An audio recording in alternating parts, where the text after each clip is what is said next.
I like your haircut, JP, by the way.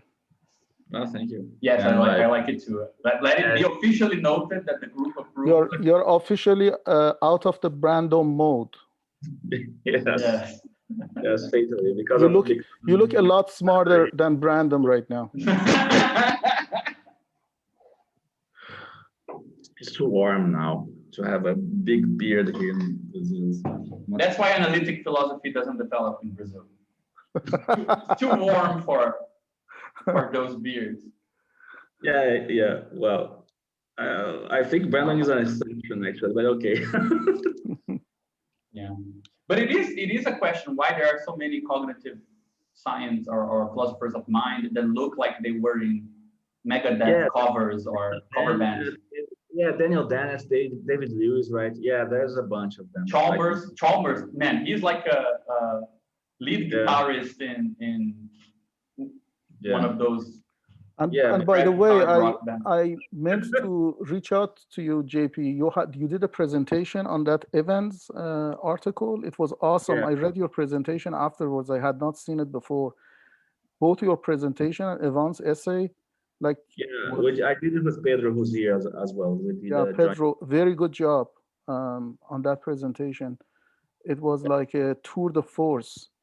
I did not know much about a lot of things about kind of philosophy. Yes. And then I went and looked at some of the material because I'm very interested in this. As you guys know, now I don't want to take up a lot of time, but like the cross section of the logic between the two is like Badiou and Pittsburgh School is very interesting to me. And I went look at some of the references in this book by I think Stephen Redding or something like that. Paul Redding, yes. It looks amazing. So I'm planning to when I get time to go through it. It's been analytic thoughts, right? This is the one. Well, it's about Pittsburgh School. But, basically, yes. They spearhead. So I recommended that like even we read it and do a short presentation of the book. Evans' essay is mainly based on that book. Yeah. Well, of course. Where's the link to that presentation you and Pedro did? I don't think I saw that. Yes, it's in the playlist, right? Our presentation. Yes. Okay. I thought you guys meant the second one, and I was already jealous that I didn't see it. The second one no. Actually, people are asking me for a presentation in some Russian thing in April. I'm thinking about talking a bit about the same stuff with a relationship to the idea of general intellect by Marx and the idea of inferentialism, the idea of the sociality of reason and the idea of general intellect, the problem of instantiation in material means and all that. So maybe I'll schedule something in order just to warm up for that. They are paying me for a presentation. So. No, that would be amazing. Also, Pedro, you mentioned very quickly you don't like Ben and Ab's text on social coordination issues and so on. It would be also, you said that you don't think it's a good parameter. It would be for criticizing that sort of issue. It would be really cool also if we could, I don't know, even if it's like just an informal conversation, but if we could like take a day and discuss that sort of thing. Yeah, Pedro. No, definitely. I think it would be good.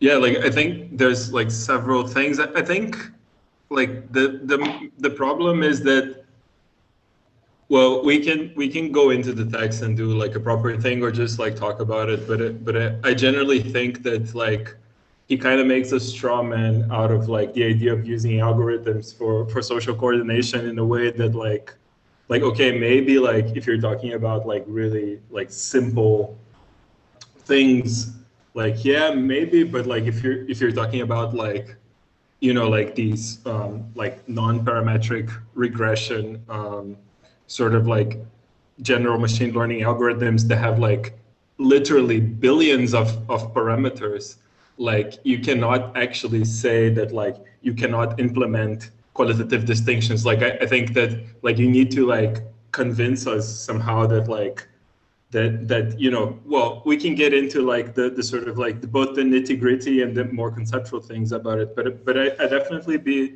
into presenting something about that. Pedro, yeah, it would be amazing to discuss it, because I totally see what you're saying, but I also don't think, I mean, I don't know, it's a really cool topic. I don't want to go into it, but it's a really cool idea. Yeah, let's do it. I'll take a look at the schedule and pencil it in. And I don't know if it's too much, but maybe could you maybe do a presentation? I mean, maybe in the same presentation talk a little bit about the Japanese stuff, because I have a lot of trouble understanding it, and it seems you have. Yeah, I can try it. I mean, like I also have like lots of problems with it, but we can try like maybe a little bit. We only have one more meeting scheduled, which is the Bogdanov meeting next week. But other than that, we don't know what we're gonna do next. It's true that, I mean, you know, last time we met last week, the text had 37 pages. Now the text has 70, and so, I mean, it's possible we might not finish it today. But in either way, we don't know what's gonna come afterwards. So I think it's a perfect moment to come up with ideas, and also we don't need to have like complex, well-structured stuff. We can just set a theme. Perhaps the person who coordinates the meeting suggests one text, and everyone reads it, and we talk. We don't need to have, you know, like to take that long investment, such a big investment in preparing it. It can be something without that much preparation as well. I think we can benefit from that as well.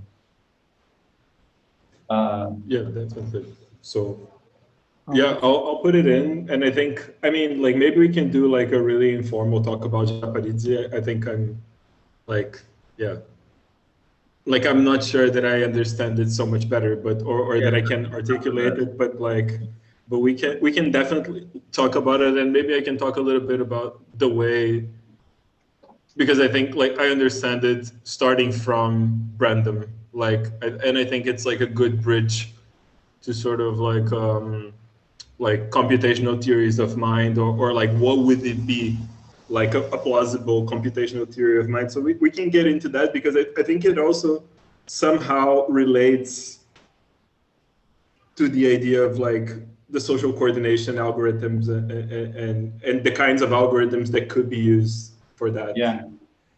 Hopefully, if we get to the end of today's presentation, the last proposition in the surplus extraction and organic composition part actually sets really nicely the debate in the terms that I think were on the back of Benanab's mind, and which actually also framed the discussion on general intellect and things like this. Why general intellect is, let's say, a sort of instantiated, materially supported set of things, and not, let's say, the logical space of reasoning in general. You know, like it would be nice, it might be helpful to at least set the problems for these other things, but I'm not sure if we can get there. I have here this version, which is actually something that we were working on like 5 minutes ago. The text is pretty much the same. The last version we sent you guys we already tried to account for many of the comments you made in the last meeting. I think most comments were, if I remember, let me see if I can list them properly. Caron made some comments regarding conceptual clarification. So why not mention fetishism, things like this. We tried to, I think we did an overkill by writing 20 pages at the end.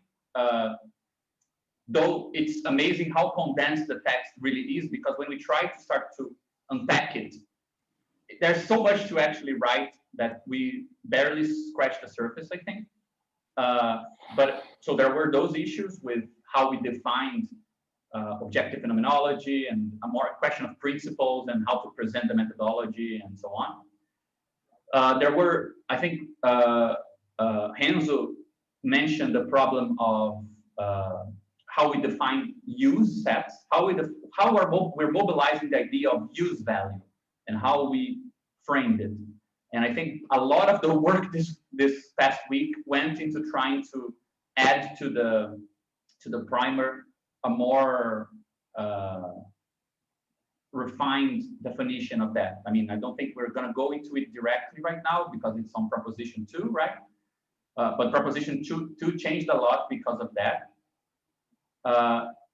I think that writing the text that comes afterwards also helps to clarify some things that in the conversation last time weren't very clear, not in the text itself, but in the way we described it, in terms of what the money form is, what does it mean to treat the value form as a sort of predicate logic and not a sort of mathematical equivalence, right? But either way, the idea, just so we don't get lost, the idea is not to go back through these things. And so, but if you do go back to them, you might find something more in line with the criticisms. And the idea for today was to work through this part here, right? So I think that one thing that I think it's worth mentioning, just as a sort of, just so we can go back to the text, right? I think it's first, just so we can contextualize where we are and things like this. So the first thing is this objective phenomenology, right? This approach and how to justify it. And I think it's just to give a very short answer to this and to recuperate what we already discussed. The whole project starts from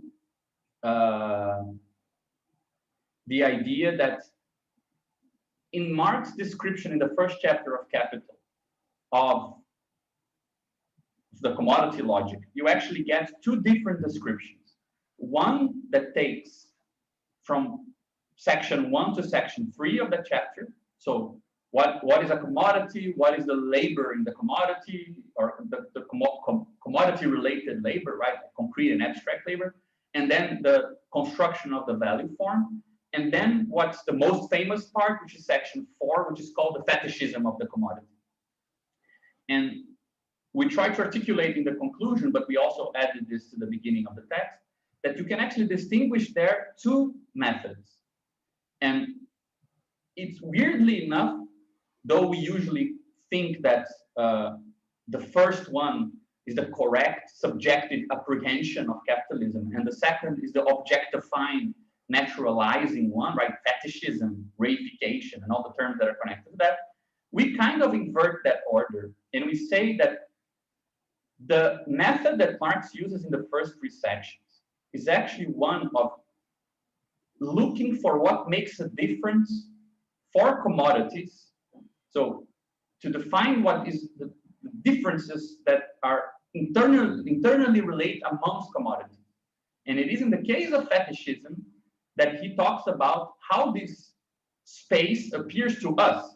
So the subjective one is the fetishistic one. That's the one where you ask, okay, but how do things appear to us? And well, the fact is that the capitalist social space only appears to you in the form of commodities, in the form of relations between things, right?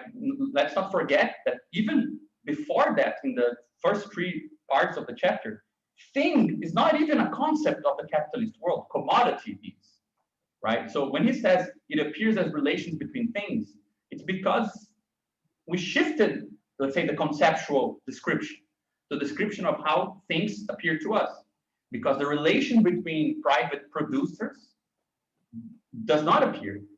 In capitalism, people are producing commodities in tune with the supply and demand and the available allocation of resources and all sorts of things that are social, but you cannot see that from your own, let's say, subjective individual standpoint.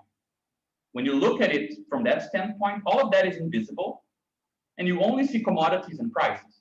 So things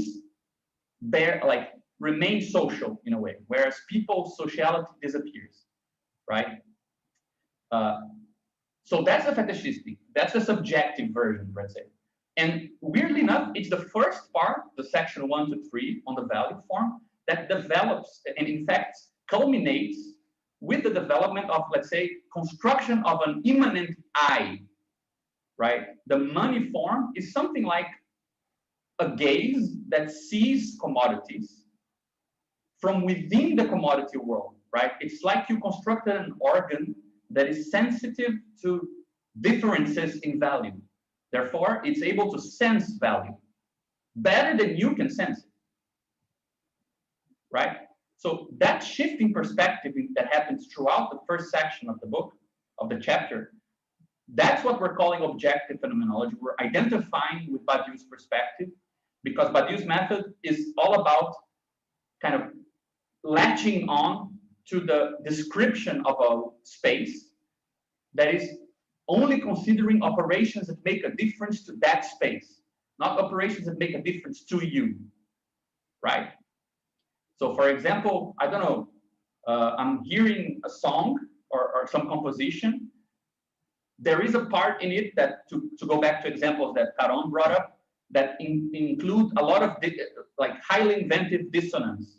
From my perspective, it's just noise. I cannot tell it apart. But from the perspective of the musical world that song is included in, that composition, that part says something about what was previously happening. That difference makes difference, right?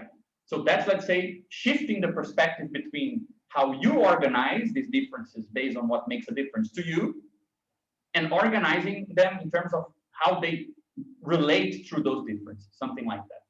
So that's what we call objective phenomenology. And I think that we didn't do a good job before we wrote the conclusion of stressing how strange a method it is to sometimes be able to define things.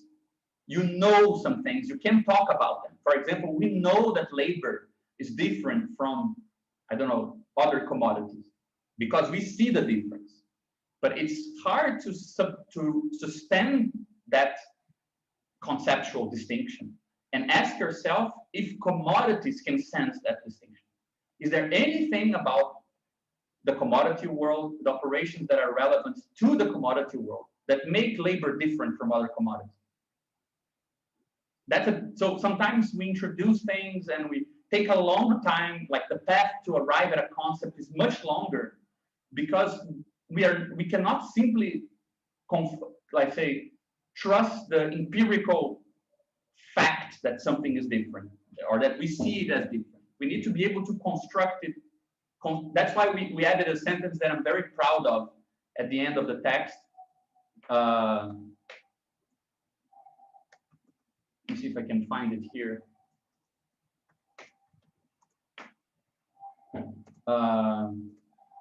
This one.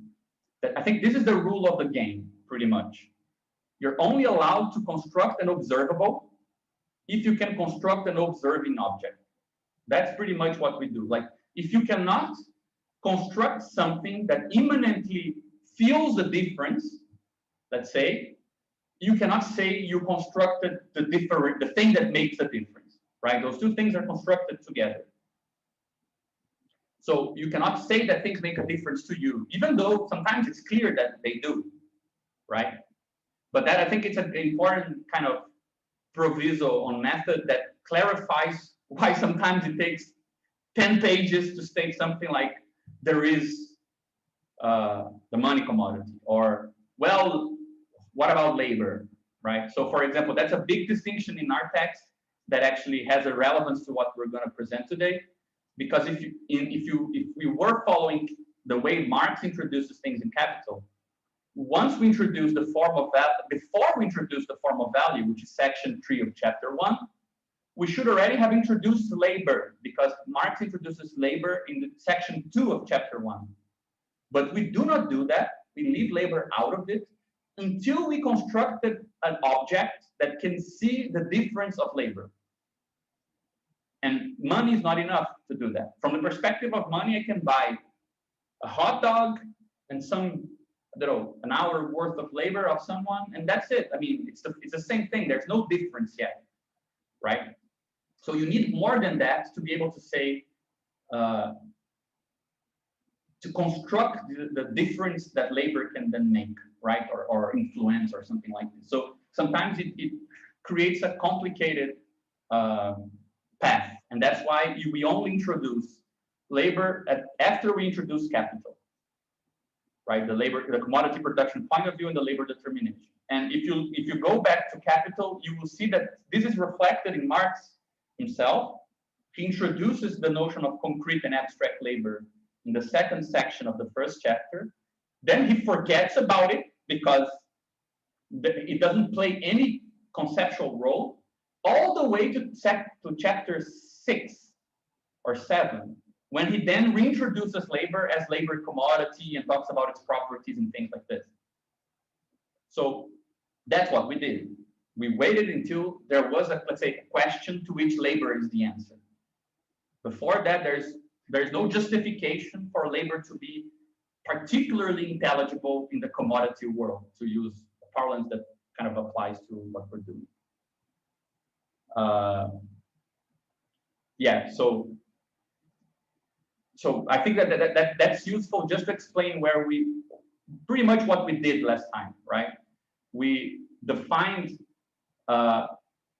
we began by defining this operational space, right? By saying that it is the space where if you have a commodity and you do some operation to it, it gives you back another commodity. And this is distinguishable, for example, from operations you can do to a commodity that will take it outside of that space. This other thing does not preserve the commodity form. The commodity form we defined as whatever this is, it has a use set and an exchange set. Neither of the two is empty. We can go back to that discussion later if you guys want. And throughout the last meeting, what we saw were the necessary steps, in our opinion. Yeah, I think here's enough. The necessary steps, in our opinion, to construct out of it, to restrict and refine this general operation here, such that you can understand what sort of relation is the money form, right? So, for example, after a bunch of different definitions, we get to that idea that you can have exchanges between D and A like this, something like this. And if this is a consistent map, meaning that if I do a cycle, I exchange C for D, then D for A. Sorry, this is an A or whatever. And then again, A for C, that I don't make more money than I had in the beginning. There's no increasing value nor decrease. It's an equivalent space, right? So once we define this equivalent space, we showed how to construct an object here, which we call money, which is able to express all these different relations, right? And it's a very nice construction. And I think that one of the benefits of what we did is that I don't know, it's my impression. I think that we managed to understand what's behind the logic of the value form, such that you can apply it to other things other than value directly. So you can apply it later on to other concepts inside of capital, and they clarify what's going on in that test, right? We discussed this many times, but what's pretty much going on is to redescribe this move, right? From describing accidental equivalence between some quantity of A and some quantity of B, to fixating A and having a whole set of commodities on this side, right? To having this whole set of commodities express their value in terms of one commodity alone, right? So this is the simple or accidental form of value. This is the expanded relative form, as Marx called it, because the value of one thing is expressed in many, right? And this is the general equivalent form, because the value of many is expressed in one. So we try to understand the logic behind this and reconstruct it in this new framework. And the nice thing about it is that we were able to add one extra step that is not clear in Marx, or he does mention it, and it's very sophisticated, but it's not that clear, which is, like, you can understand this as a sort of something like this. You compare X to Y. Now you fixate X, you compare everything else in terms of X, Xness, right? How much like X is Y? And you can substitute Y here for any other thing. But you can also find a predicate such that everything that was maximal for the X predicate or any other commodity you would put here is also maximal for this basic predicate here, right? So if at first we saw that, for example, if I had this, right, I could fixate C and compare, say, ask how much B looks like C, how much D looks like C. I could also do it for D, right? Could also do it for B and so on. But you can come up with a predicate that can, let's say, see all these predicates. You can decompose that predicate into this more atomic predicate, right? And that would give you, let's say, a general way of talking about more or less, being more like X, being more like Y, without having to, in a general sense. Which is something that is precisely what Marx seems to be doing here. What we added that was not in Marx is that he begins by already presupposing that commodities see quantitative difference, right? Some amount of A, some amount of B. So the quality and quantity difference is presupposed in this construction. Our construction doesn't presuppose quantity, and we actually try to derive what a quantitative measure would be.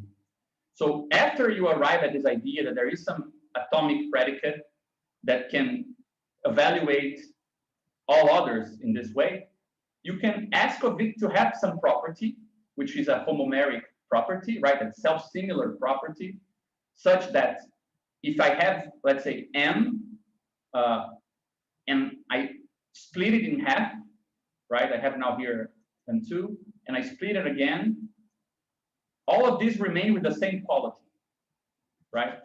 So if quality remains invariant, the only thing that is varying is quantity.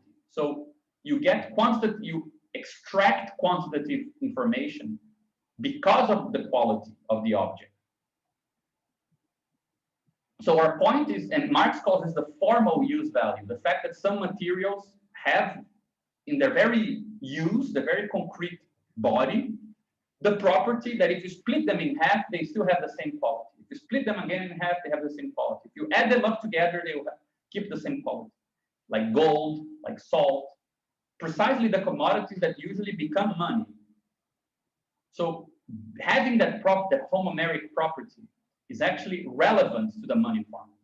And it's, let's say, the ontological or the material substrate that allows you to express differences in more or less, now in terms of totally ordered parts. Because let's say Y was P equal to M, right? Well, there will be a smaller part of M, which has the same quality of M, which is still the same commodity, for which Y will be maximum. Right? To be very simple, like imagine you have like 10 grams of gold, and Y is kind of like 10 grams of gold. Now I can divide 10 grams of gold. It's still gold, but now Y is like 5 grams of gold.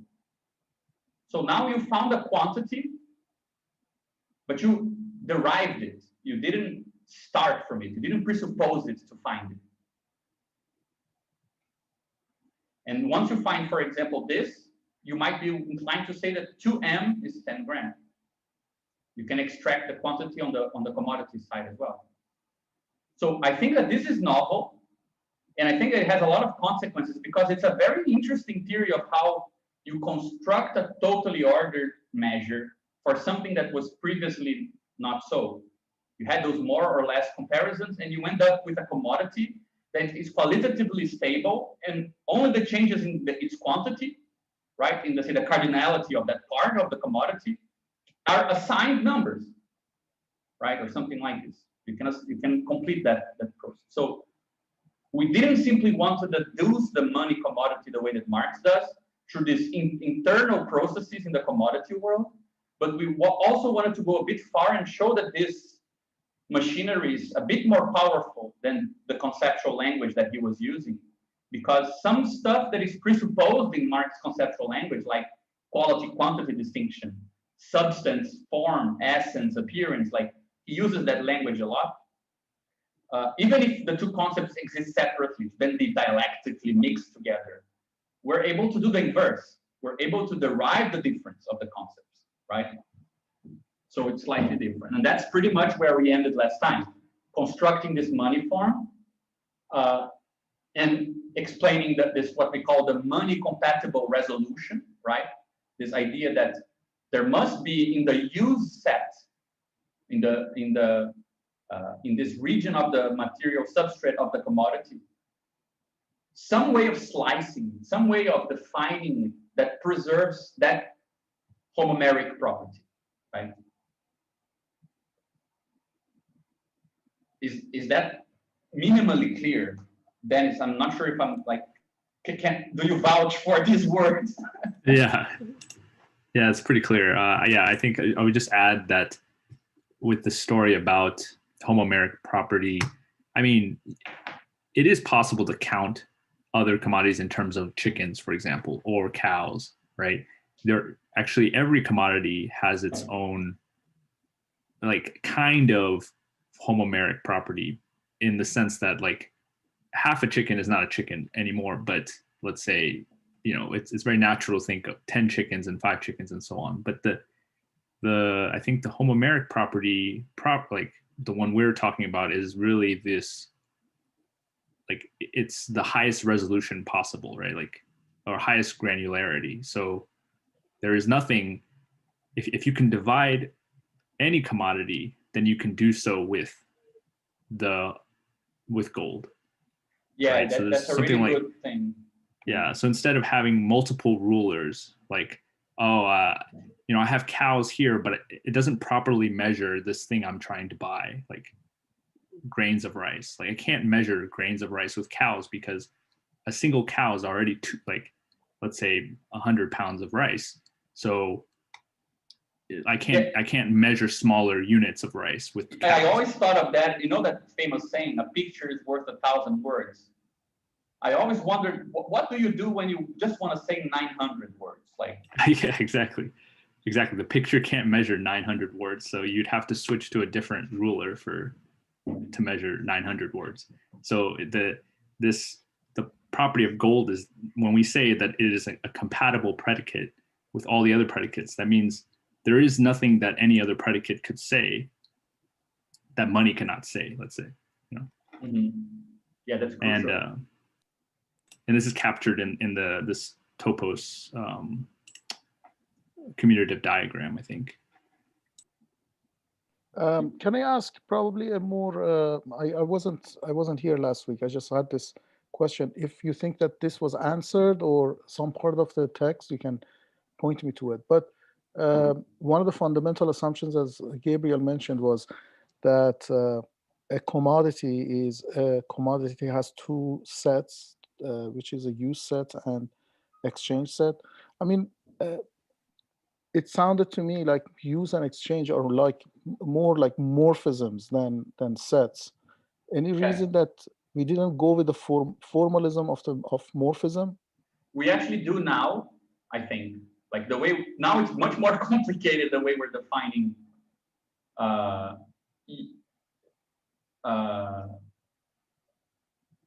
yeah, we have this definition of the functors that take let's say, if we consider commodities as a category, then functors will take, for every commodity, a set, right? So it will take us out of the category into the world of sets. And then it will also obey composition rules.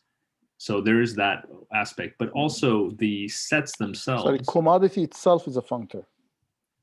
No. The commodity is not a functor, but we have a functor that will take a commodity as an input and return a set. So if we think of this, sorry, go ahead. We think of attaching or associating to every commodity some information. The two pieces of information we need to know are what are its uses and what are its exchanges. And I think, we talked last time about that information should be represented itself as collections of maps. And I think we have that, but maybe it can be more explicit. Yeah, I think that one thing that we try to accommodate a very similar question by hands. The way that I think about it now is like this. Imagine this is the commodity substrate, okay? so this is the material ontological basis of whatever it is. And there are many transformations that can go through it, right? Transformations that went into making it, transformations it can be involved in. There are thousands, infinite ways of it kind of being composing with other things and the ways that it is a product of other compositions or whatever. Now, there is only a subset of these, let's say, where the arrows going in or going out are actually part of the commodity world, meaning that this part is sensitive to the commodity world, right? For example, it's not relevant to the commodity world that subatomic particles are moving in something you bought. In a certain sense, it might be part of some interesting transformation that commodity can be put to in some context. But that's not changing the value, changing the use. It's not, let's say, the right resolution. That resolution is not caught up in the commodity world. It might be if commodity arrows, right, go into it or out of it. But ultimately, what you have here are just these composite maps. Now, what I think we're calling the functor here is that we're attaching to these maps some representation in set, right? Yeah, exactly. Yeah, So, it's like we're looking at all these maps, this infinity of maps, and we're selecting some of them to be relevant for us. And that is what the functor does. The functor goes in and selects those maps that are relevant. There's actually a larger class of maps, like you said, maps which have nothing to do with the commodity world, but where we are specifically interested in only things that modify use and exchange, so have some relevance to the logic that we care about. yeah. So ultimately, that's what the functor does. Yeah, exactly. So ultimately, it is a logical description of use. Like use value is no longer, let's say, the ontological material basis, and exchange is the logical concept of the commodity world. Both are logical concepts of the commodity world, but they preserve different things, right? You weren't kidding that this is much more complicated now. Yes, I could see Dennis for days, like rewriting the same entry in the text. I sense a little bit of circularity here. Maybe I misunderstood a step. So you're saying you define the functor. Do you have a name for that functor, by the way? Yeah, we have two functors. One is CU. It's like a stylized C. CU and CE. See. So you're saying that a commodity is a commodity. Well, originally you said a commodity are those objects in the world that has two sets, CU and. But now you're saying that commodity is an object that has a functor CU and a functor CE. Yeah, the functor is applied to the entire category. Yeah. But if you take one commodity and you feed it into this functor, it gives us back a set. So when we say it has two sets, it basically means that it can be the inputs of these functors. I see. Yes. So the set is a set of maps. It's not a set of. But how do you, if the functor applies to the entire category, but only some objects of the category will result in, how do you, I mean, if functor applies to the entire category, how do you individualize each object to say that this is commodity and this is not? Yeah, from the beginning, we say there's only commodities in this category. And we say that the rule is that this functor always yields a non-empty set. If it were to yield an empty set, it wouldn't be in that category. Yeah, I think the question is not how do we individualize, because actually we're looking for the vaguest of definitions, the most broad one, but we don't know what are the individual things that abide to it, right? So the whole process of enriching this is the process of further restricting and adding more information to this construction so that you get to singularize something inside of this space. right? But you are originally restricting the world of certain set of objects to a smaller world, which is the world of commodities. Yes. I'm just curious how is that this restriction takes place, because if you define, I'm completely okay that you say that I define a category whose objects are only commodities, and by commodities I mean that this category C or whatever, there are two functors that maps the category into sets that contain use and exchange. Yes, that's exactly what we're saying, I think. Yeah. Okay, so then, but uses and exchange. So explain to me what a structure that set is. The structure of that set that you map to. How do you? That's why I'm stuck on the individual objects, because uses of objects or uses of commodities are different. So there would be individual sets for each object. Yeah. Okay. Yeah, I mean, I think what you call in circularity, and it's something that should be clarified in a section that we're going to go into soon, is that, okay, there are maps in the set of uses, there are maps in the set of exchange, but why are these maps different, and how do we know what the hell is inside? Like, the definition in the beginning leaves a lot wanting, because it feels like you need to know what we call exchange operations and production of commodity production operations to know what the hell is being counted by each of these, right? And these processes, and especially production, singularizes a lot the commodities. You can start to see difference, right? But at this very, very early stage, this is actually the first proposition of the text. It's not yet, let's say, rich enough to know what the hell you're looking. But I think that there is something good about this, because one of the things we arrive at is that, and I think that it's a milder version of some opinion that you see around in some Marxist or post-Marxist, whatever you call circles, is that capitalism is a machine for inventing new stuff, for learning about new uses that were previously unknown. There's a lot of novelty going on, right? It's just restricted. It's not any novelty. There are conditions, right? And the very basic definition of that condition that we have at this very early stage is that the use of stuff is not the same as the use value of stuff.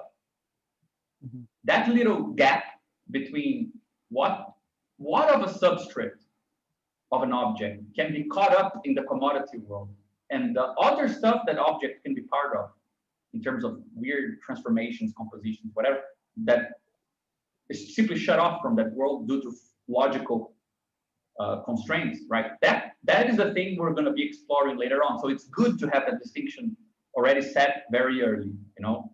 So Gabriel, to go back to your earlier comment about like the relevance of subatomic movement or whatever, right? Like you could say like in standard metallurgy, that's not a relative issue, but if you're looking at building processors, it becomes an issue. So that would be a case where, because the atomic component is being somehow expanded to include needing to think of some atomic processes as part of the commodity process, right? Yeah. Something like that. Yeah, exactly.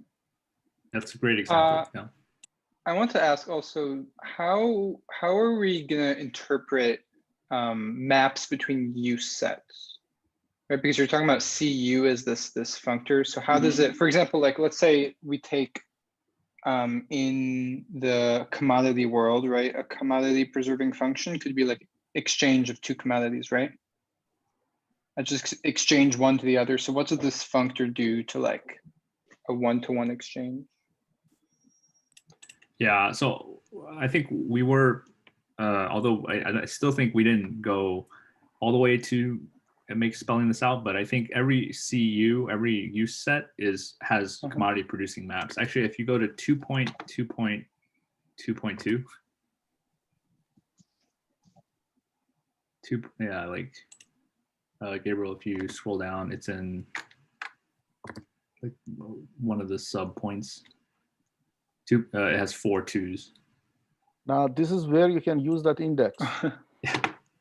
Yeah, so we say we introduce this thing called O, right? O is a set of all operations. It's similar to the like the Hom functor, where if you feed it an input and output, it will give you all the commodity preserving maps between that input and that output. And then the other one is 2.3.6.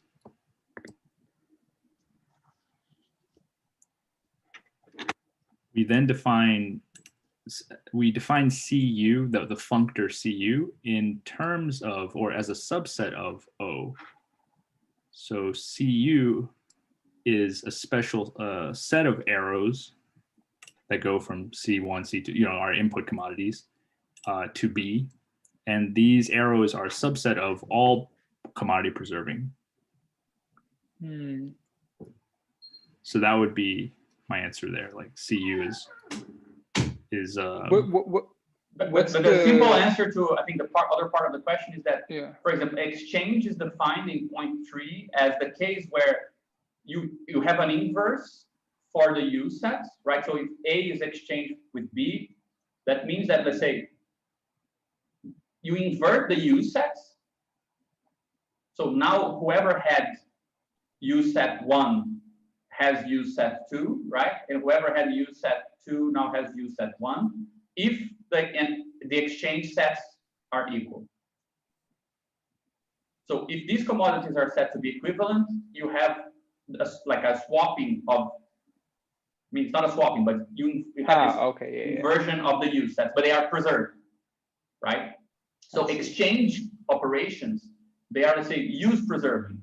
And this is actually, if you go to that guy, Alfred Sonretto, that's what he called the act of abstraction in exchange. The act of exchange in capitalism presupposes that use doesn't change.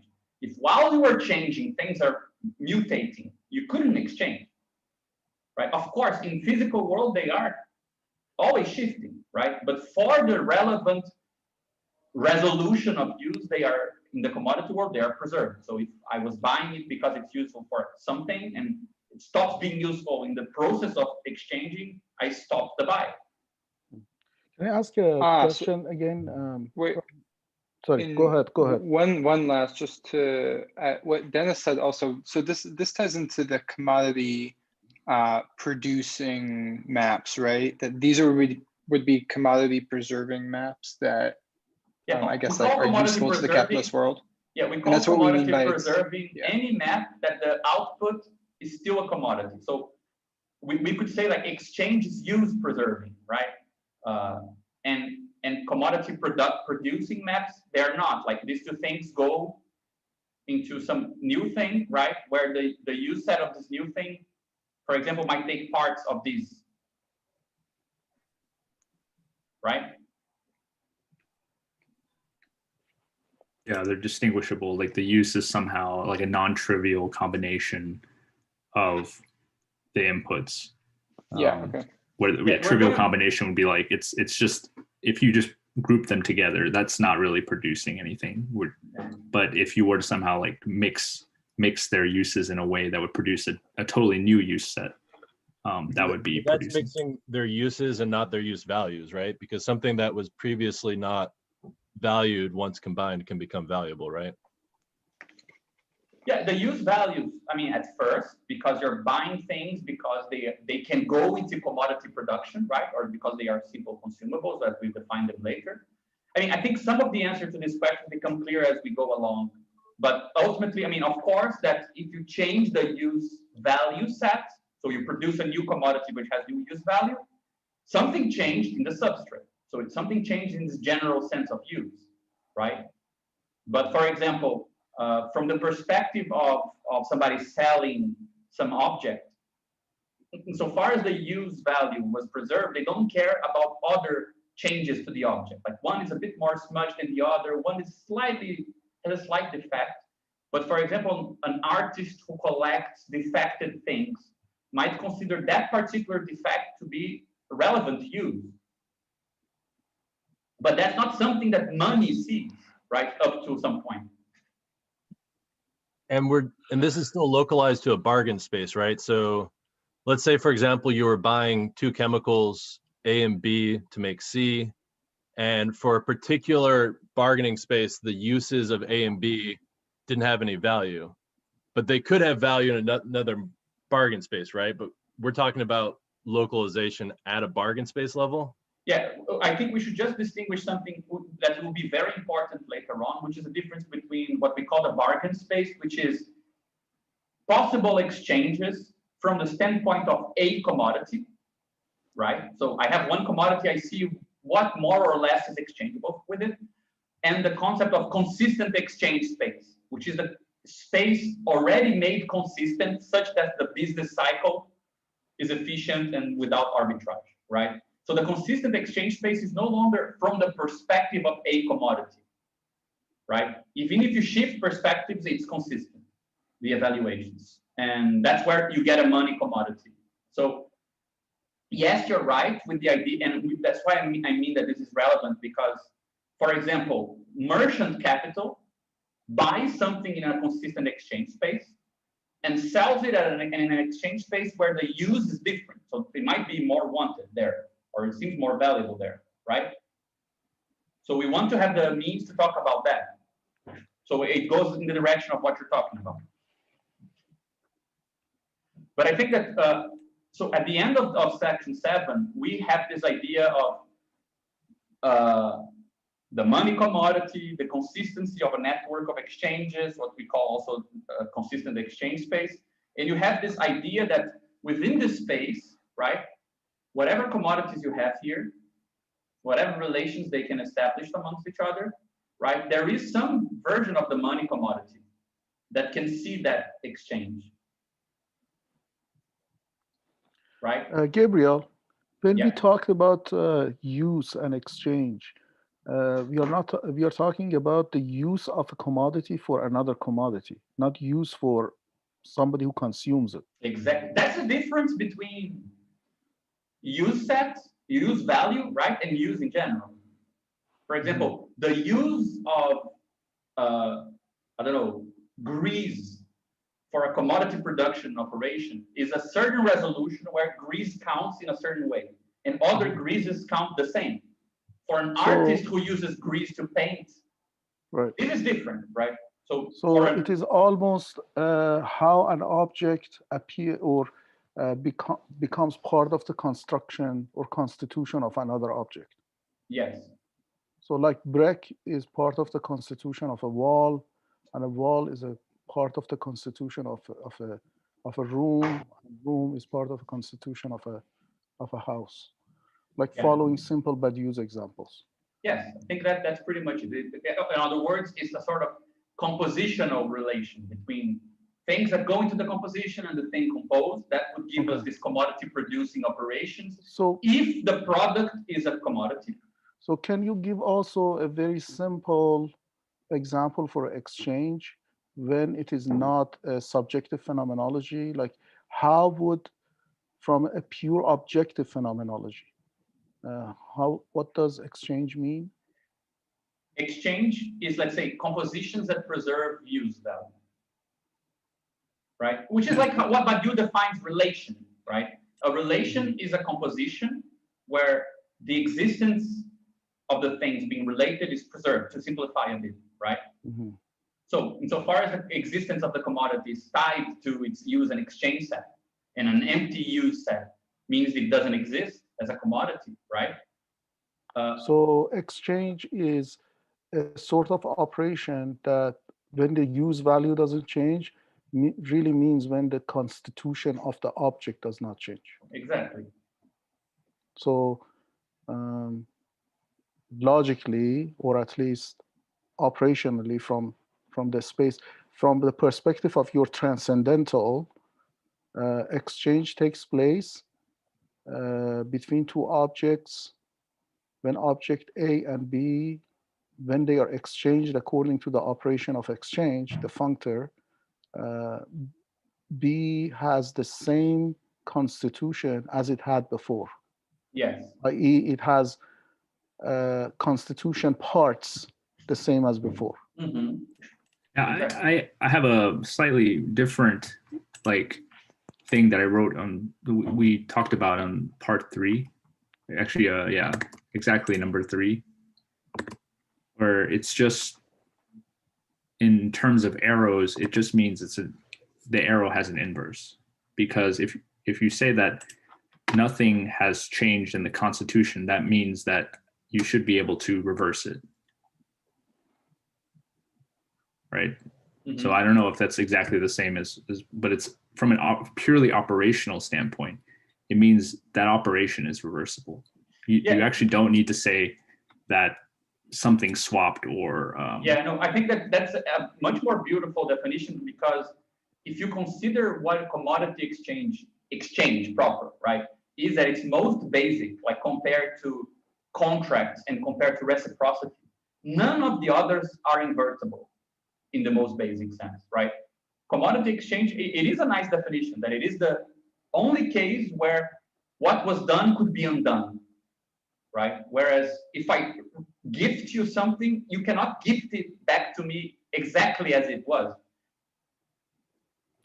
But how do you, with this definition of the exchange, how do you, right? I mean, the only way that you can say the use hasn't changed if it is with a form that is like money.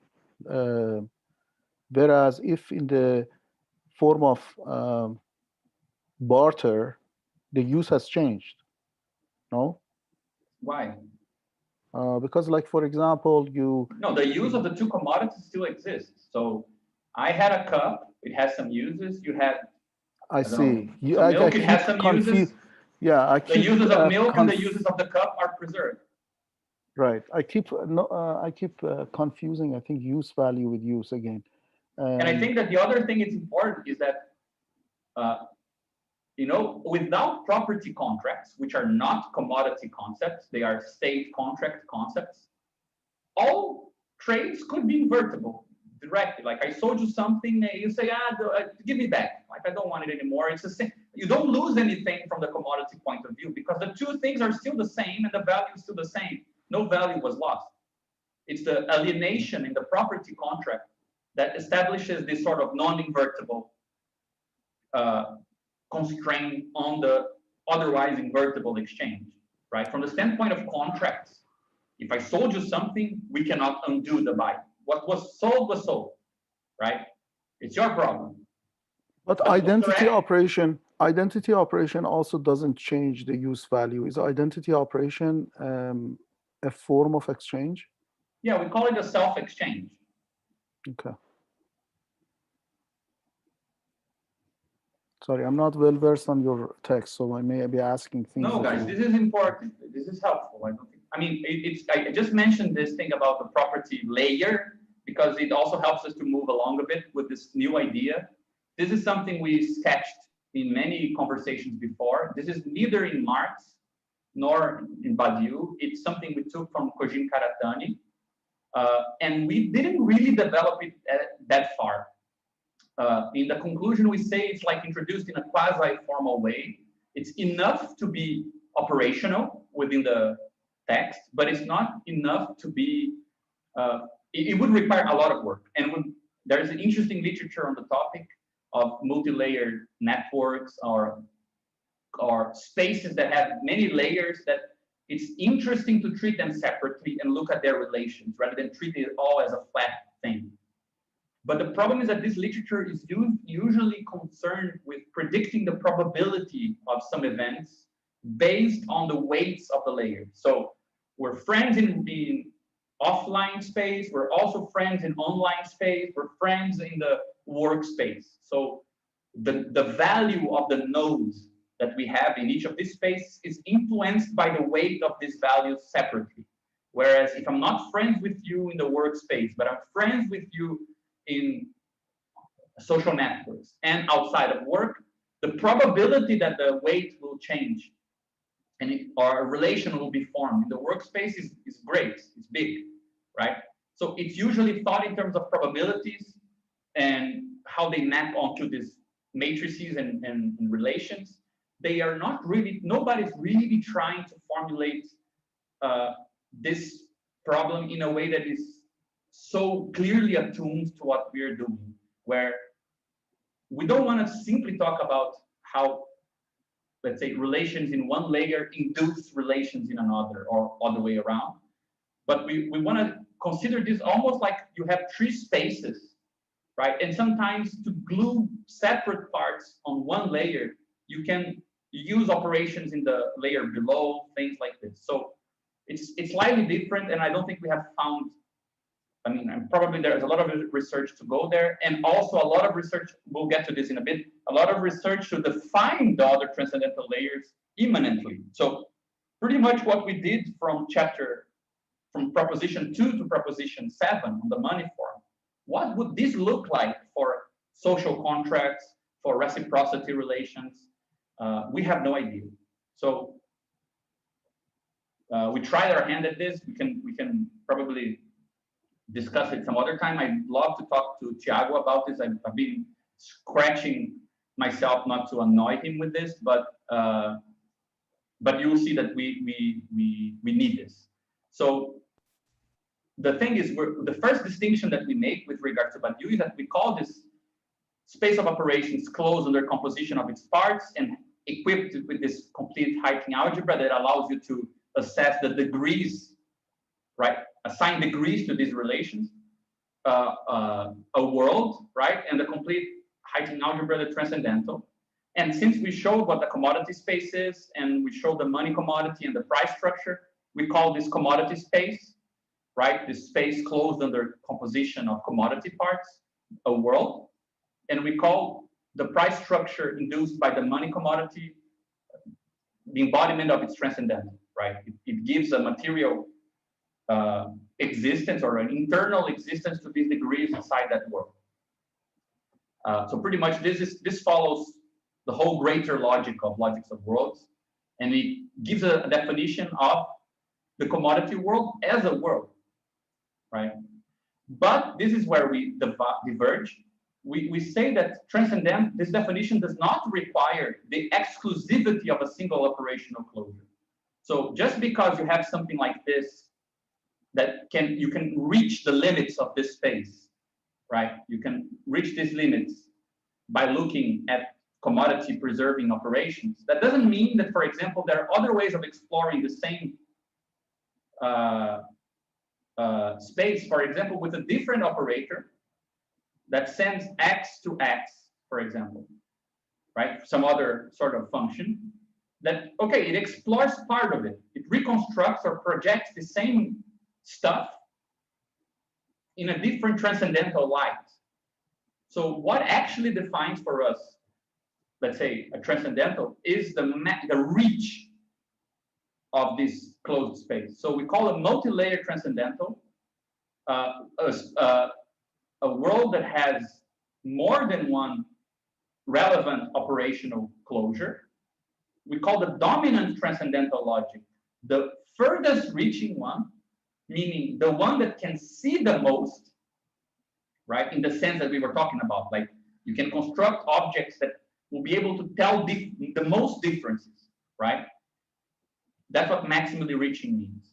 And we call subdominant transcendentals, and we write with the underline symbol to the transcendental, those operational spaces which also have all the properties of a transcendental, but they see less of that same space, right? So imagine, for example, I don't know, if you have the natural numbers, the successor function is able to see all the natural numbers, but the Fibonacci sequence is able to only spot some of them. It does provide an order, it does provide some particular precise structure. It might be more interesting than just studying the successor function, right? But ultimately sees less in this. It might not see less, in fact. It might be richer in properties, but we will call the dominant one the one that sees most differences of that space, right? Perhaps this is not the best example, but I hope it helps to see the difference, right? And therein, we already have a bit of a problem in terms of the formal stuff, because there is no clear, obvious solution to how to write down the difference between a dominant and a subdominant transcendental, or how to talk about them all together, right? So we write with the upper subscript, with the superscript when it's the dominant. We write with the bottom underscript when it's the subdominant, and the full writing is then like this, right? T upper I lower JK, for example. So a multi-layered world will have a transcendental that's written like this: lower closures and an upper closure, right? So in the which means that for each of these transcendental layers, you will have their own identity functions, right? They have their own ways of their own operational space, right? And their own way of evaluating those spaces, right? So following Karatani, we call a capitalist social formation a world which has this form, TCBA, where C is the dominant layer of commodity relations, B is the subdominant layer of social contracts, and A is the subdominant layer of reciprocal relations. So this is the one point that we talk about these other layers more affirmatively. We just say that there is some subsets of these worlds, right? Some spaces which are inputs and outputs of these communal transcendental operations and legal elements that are the inputs and outputs of the contract transcendental, but we don't go into the definition of them. We had an intuition we didn't add here, but it would really require a lot of work, that goes something like this. Like, I'm not sure this is the best way. This is something we discussed and we dropped because it requires too much work. One is to define for TA a reciprocal relation R between two things, such that it can give you three values: 0, 1, and 2, or 0, half, and 2, and 1, right? To be. I'll just use 1 and 2 because I think it has a didactic value. That means that given some A and B, you can state if they are the same, which we consider something like full reciprocity, a household. They are considered, let's say here C, part of the same reciprocal space, like balanced reciprocity. They are part of an interior, right? Or negative reciprocity, here's some D and 2. And this separates two spaces. This is an interior and this is another. So 0, 1, and 2 would allow you to start dividing the space in terms of what group is grouped as the same, what is grouped as one, and what is grouped as two separate spaces. And I have the impression that if we develop this all the way to find what a consistent reciprocal space would look like, because these are all indexed onto the same element, A, they would start looking very much like what Thiago was talking about last time in terms of this sort of self-similarity and this weird kind of mise en abîme structures, because reciprocity is actually, like, from the three transcendentals, is the hallucinogenic one, is the craziest of them all. And we thought of defining the contract transcendental as some contract function between A and B in such a way that you only have two values, either 0 or 1. So either there is a commitment between the two or there is none. So if you have A and B, either this has value 1 and they are committed to each other, or there is no commitment between A and C, for example. And you can start defining, let's say, again, moving towards the money form, this sort of consistent space that allows you to make all these relations consistent. You would start arriving at situations like you have a king, where everyone has a commitment to the king. right? So power would be defined by the maximal amount of commitments that someone has. So from the perspective of the king, you see everyone because you're committed to everyone, but people don't see each other because they're not committed to everything. They're not committed among themselves. And you could, anyway, we didn't develop this far, as you guys can see, but it's just to show the sort of crazy talk that would be needed to turn 8.2.1 into a separate paper that would actually describe this, because it would definitely take another 70 pages to flesh out these other two layers, right? So we live this, at this point, there is no definition of any particularity of these two identity functions, or these two contract and reciprocity functions. We leave them kind of as they are. And we just introduce some, what we call interlayer relations, right? So if you have this sort of idea that we can talk about the exchangeability of A and B, right? But we can also talk about the reciprocity relation or about the contract relation. You have these three layers, right? TC, TC, TA, and TB. We want to be able to at least mention how these things might interact amongst each other. So we define a couple of operations, though after Dennis asked me some questions, I'm no longer sure if they are all different from one another, but we define what we call layer dependence to be the case where an operation in a given layer entails an operation on another, right? So if, for example, exchangeability is maximal in one, and there is an exchange relation, for example, between labor and money, there will be a contract relation that follows, right? You only exchange, so if you exchange, you also change property rights. So for example, formal employment is a case where exchange of labor for money implies a formal commitment. One thing goes with the other, right? So those two values, if they change together, right? We call layer conformance the special case where this operation concerns existence. So for example, a plot of land can only become a commodity if first it is recognized as private property, right? We will write this usually something like this, which again is not consistent notation at all, but imagine that something becomes a commodity if first it is indexed in B, so it gains existence in B, and then it can be treated as a commodity with an exchange set and a use set, right? Because land is not produced by commodity production. So it has no a way of assessing its value or of exchanging before it was made private property. This is what Marx called enclosure, right? So layer conformance is this idea that to come into existence in one layer, a previous operation might be needed in another.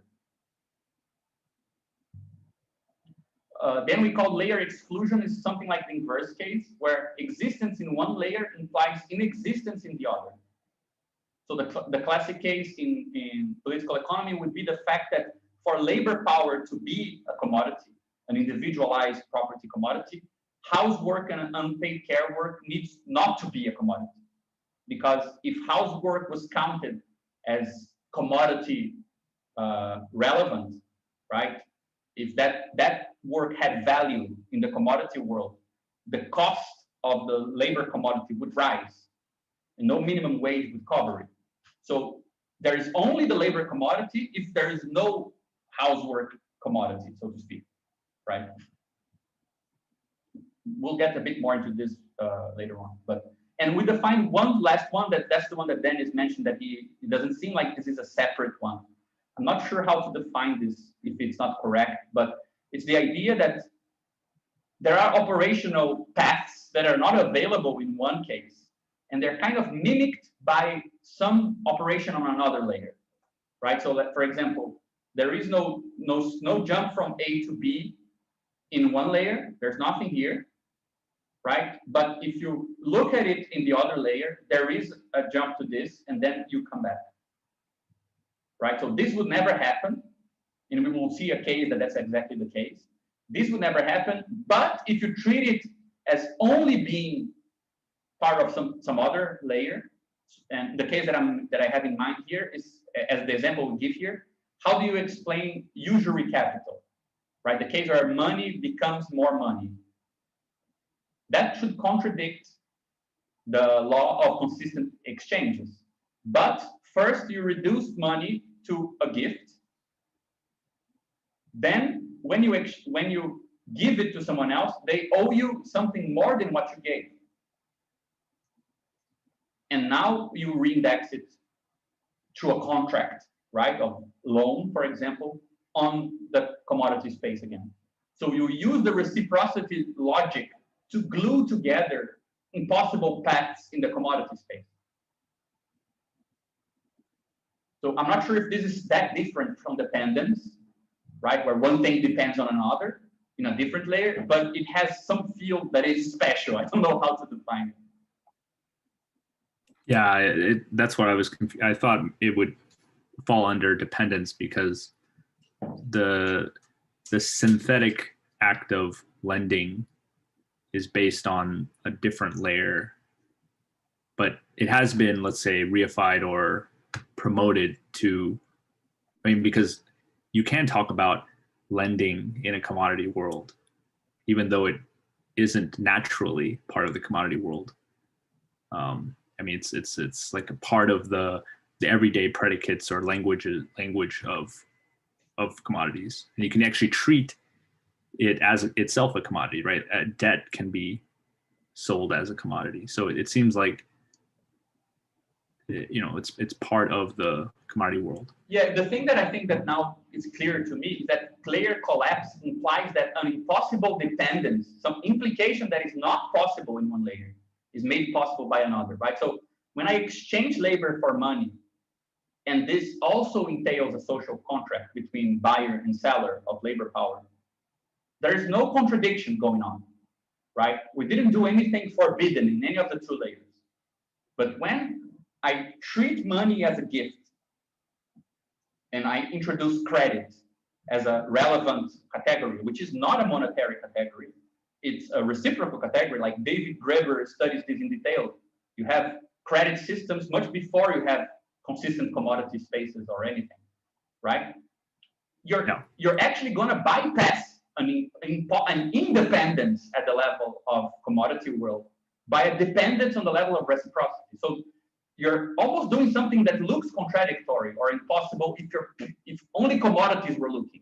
Like interest capital, no wonder that it looks like magic. And there are many books written on alchemy and usury, because it is like magic to turn money into more money with no productive activity in between or merchant activity, right? It's because alchemy is connected to, you know, the animistic properties of stuff. It is a reciprocal dimension where you're negotiating with nature and not negotiating with the world and not simply exchanging equal for equal, right? So you kind of cheat on the commodity through layer collapse, right? Yeah, I see. Yeah, it seems still like a extreme case of, because in layer dependence, if A depends on, or sorry, B depends on A to the maximum degree, then if A was not true, then B could not be true. So if in this case we say A is the community and let's say B is lending, then it's the same thing, right? We're saying that in order, yeah, but you the see, community you inverted system, the order. Like in the layer dependence, we're saying if we exchanged money for labor, then there will be a contract. So if something happened in the layer we're interested, then something will happen in the other layers. In layer collapse, we're saying only if something happens in the layer we are not interested, something will happen in the commodity space. Okay. Right, the implication is inverted. Only if there is a magician of money, meaning a bank, right, there can be interest capital. And in the first case is the inverse, like the dependence starts from within the layer and it induces a relation on other layers. And layer collapse is an extrinsic dependence inducing a dependence on the layer we're interested. Yeah, so it really comes down to, written here. This is definitely not written here. A lot of subtext, yeah, in this one Okay, yeah. So it really depends on where it starts. Like if the implication starts from the layer you're currently in, it's dependence. But if it started from another layer, yeah, it's collapse. And there is a formal, in the way that we described here, there's already a formal way of doing this because, for example, formal employment means first I do the operation on my layer, then I bracket that layer and look at the other. So first the interlayer, the intralayer, and then the interlayer. In layer collapse is the inverse. First I bracket the value of money, treat it as a reciprocal object, and then I unbracket back into and see the consequence in the commodity world, right? So the bracketing, if we were just to write it down, we will see that the order of the operations is different. So if you were to take modern loans, for example, you'd actually have some kind of combination of collapse and dependence, right? Because you'd have this fundamental collapse of the gift moment, but also all modern loans are written in contracts that are backed up by the state. But that's more of like, there were already loans and then the state came in to underwrite them or enforce them, right? So that would be a case of, but when we're looking at modern loans, we're looking at it localized on both. Exactly. And that's exactly how we wrote it here. There is a path from a certain amount of money to another that exploits the layer collapse of M1 on TA and TB, constraining the body commands to the depth structure of gift giving in order to guarantee through a contract the return of a higher sum. So this is the notation for forget TC and TB, only consider TA. So M1 only considered in the A layer. Forget TA and consider TB, and you will get a new the quantity of money as a contract. Forget TA and TB and go back to TC, and you will get more money than you had. Which is also where you can start selling contracts. Perfect. Yeah, you can sell this contract to someone else. Yeah. Okay. Right, but you see, exactly, this is the exact logic we're trying to apply. But I totally see that the layer collapse definition is not full. Actually, none of these definitions are proper. We should exploit the idea of layer of dependence in the sense of logical dependence and so on more fully, and this could definitely be further expanded. But the thing that was missing is that, as I said, this theory of dependence between layers in the literature is usually treated as probability spaces, matrices, and the sort of sum of weights of different layers. It's not this sort of logical description of different types of implication, different sorts of operations, right? Social networks are always treated with us as if the relations have no actuality, right? Social network theory is all about like nodes and points, right? You just have things like this with numbers here and multiple of these, right? You can have objects here that don't exist here, sure, but you have multiple of these spaces, and there's no way of talking about operations in particular for each layer. So I think that's part of what we were missing. So just to introduce the notation, we write this sort of thing, right? Tj / Ti, when you have this sort of move from one layer to another, right?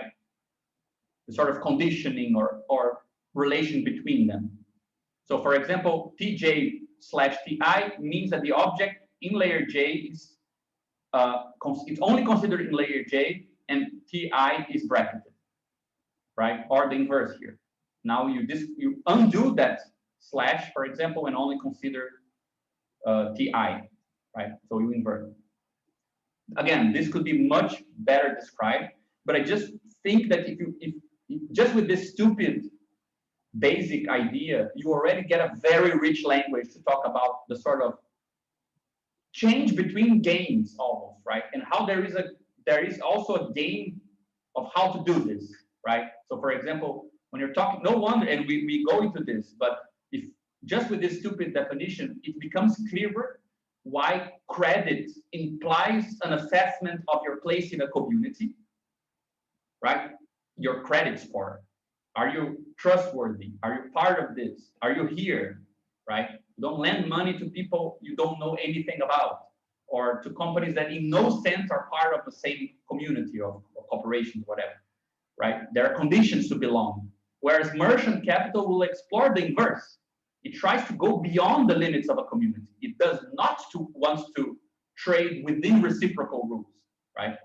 It's looking for a frontier to cross because it wants the use of that thing to be reassessed, right? So we add this very snobbishly here. I wish we had written like the proof is left for the reader, but we don't prove that that commodity is the dominant mode in capitalism. The proof is indirect, though we can kind of see it in the next section, because we can define state and national borders, and the thing that sees across state and national borders is capital, right? So there is no supranational nation or supra-capital nation or supra-state of capital or something like this, but there is a capital that moves beyond and between nations and states. So the reach of complex forms of capital, right, or what Marx called world money and things like this, is broader than the reach of these other operations, right? But we don't give it any kind of regular proof. We just say that that's the case. And I think we introduced here two nice concepts or two nice definitions of classical concepts that make a lot of sense, in my opinion. One is market is not a concept of commodity space. Market is a concept of a set of consistent exchange spaces, right? Those spaces where exchange is equivalent and that have a money commodity. It's those things indexed on A and B, right? So for example, if you have something like this, let's write a commodity consistent space, like commodities become money and becomes other commodities, right? And this is consistent, meaning that if I exchange this for another amount of money, it would give me this back and this would be equal, right? If you now index this on A and B, so give it a national or communitarian and a state or contract dimension, you've turned that into a market. You embodied it in the social formation, right? And a money commodity indexed in A and B is a currency. So money commodities are actually commodities. They're not money because the state said so. They're so because they carry in themselves the value that is equivalent to the things that are there exchanged. It's a value concept, right? But you can, for example, have the monopoly on money by the state, and the state can keep the money away and only circulate a note that says that the money exists, which is what we call a currency that usually has state and national validation, right? And it has state and national limits. When you say indexed by transcendental layers, is that the same as saying consistent exchange spaces made layer dependent on TA and TB? Yes. I mean, yeah, exactly. In the sense that you now imagine that, for example, if I tell you that some exchange happens in that consistent space, you can tell, because it's implicated, that it happened in some country, right? Those questions become, the answer to those questions become relevant related to that consistent space, right? So currency and market. And this could be done to other things. Later on in the text, we do the same to the worker, right? Labor power indexed on a contract layer, so that the property owner of labor is now relevant. That's what we call a worker, right? Or a labor contract, or whatever you want to call it, right? And there are other refinements we can do as we go along. So this is introduced here, kind of in between, right? The movement, we were discussing money, we stop, we go into all this crazy stuff, and we go back. Because where we stopped, we only had this cycle that I just wrote, right? Money, commodities become money, becomes new commodity. What Marx calls simple circulation, right? But those are, let's say, in the commodity world, nothing prevents there being multiple of these consistent spaces.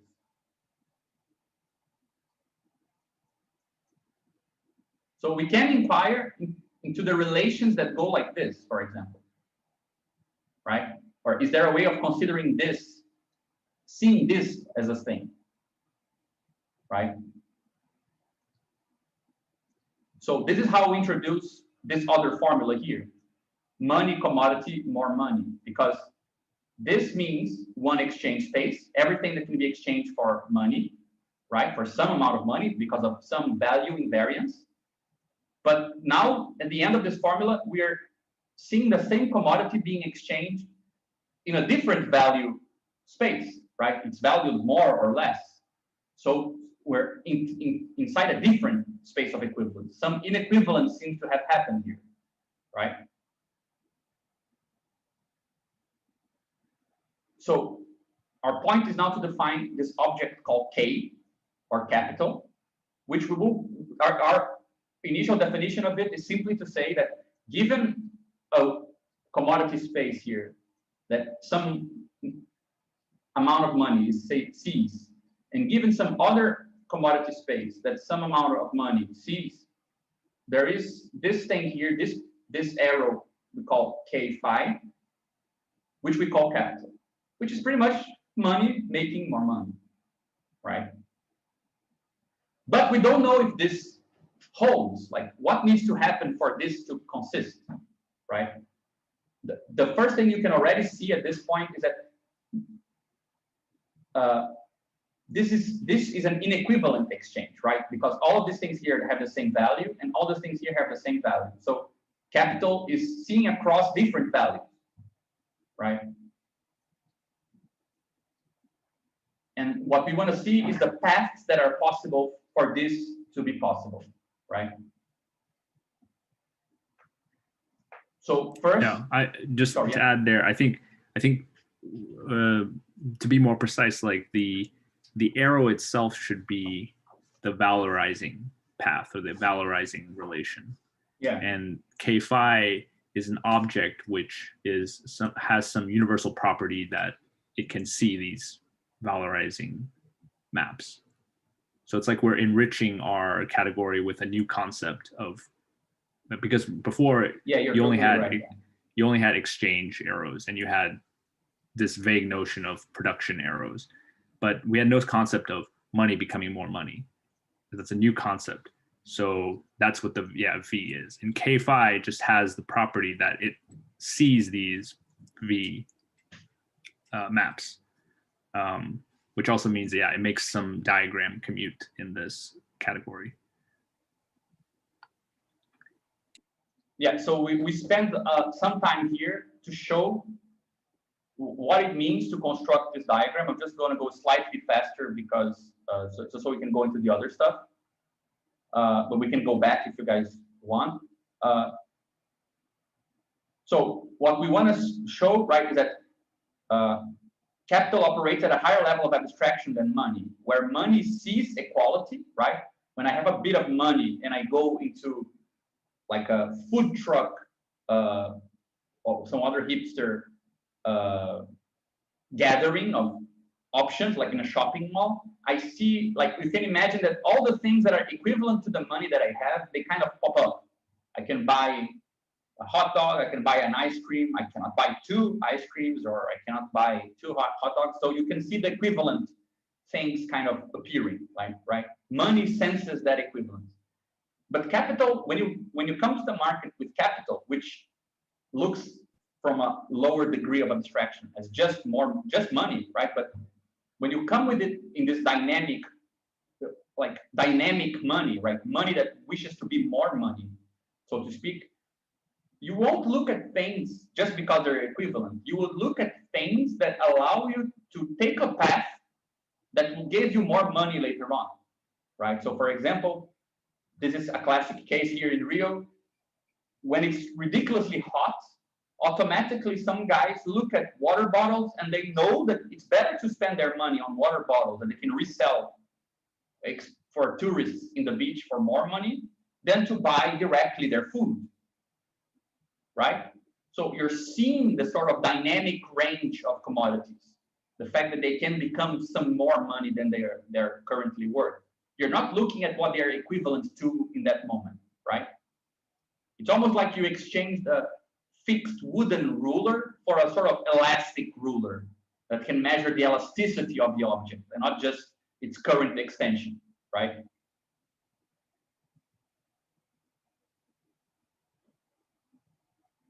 Yeah, also to go back to your earlier discussion about like organs that can sense new things, right? I think this method we're employing from category theory is like a nice way of adding a formal way to interpret that, how we can add organs to sense greater things, right? Mm-hmm. Yeah. And I love that all this stuff that we're saying, it could be employed to discuss other stuff. Like the logic behind it is very kind of use-friendly, I think, to other things, you know. Like I was thinking, for example, in terms of reciprocity structures, the fact that there are positions in a community that allow you not only to see, let's say, things that, let's say, consistent gift spaces, but also, you know, things that can become other things that might not look like that for everyone, right? So I think that this sort of idea of a dynamic ruler and the fact that you can construct this out of simpler operations, I think it's useful to discuss all sorts of different stuff, you know. But yeah, for our purpose, that kind of sets the problem, right? Then it's constructed here very nicely the sort of idea that so some amount of money can become some other amount of money, right? Where this new amount is bigger than the previous. And we want to see what paths need to be taken, right? So that this is possible.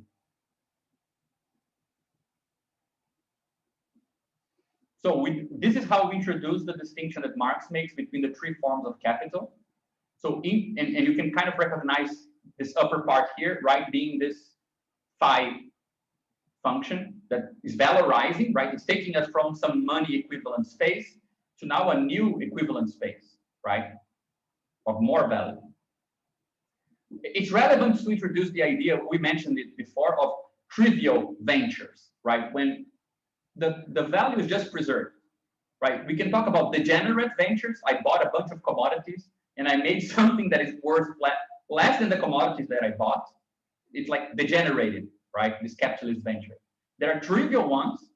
The stuff that I bought was just transferred the value to the product, but it's zero gain, right? Nothing was added.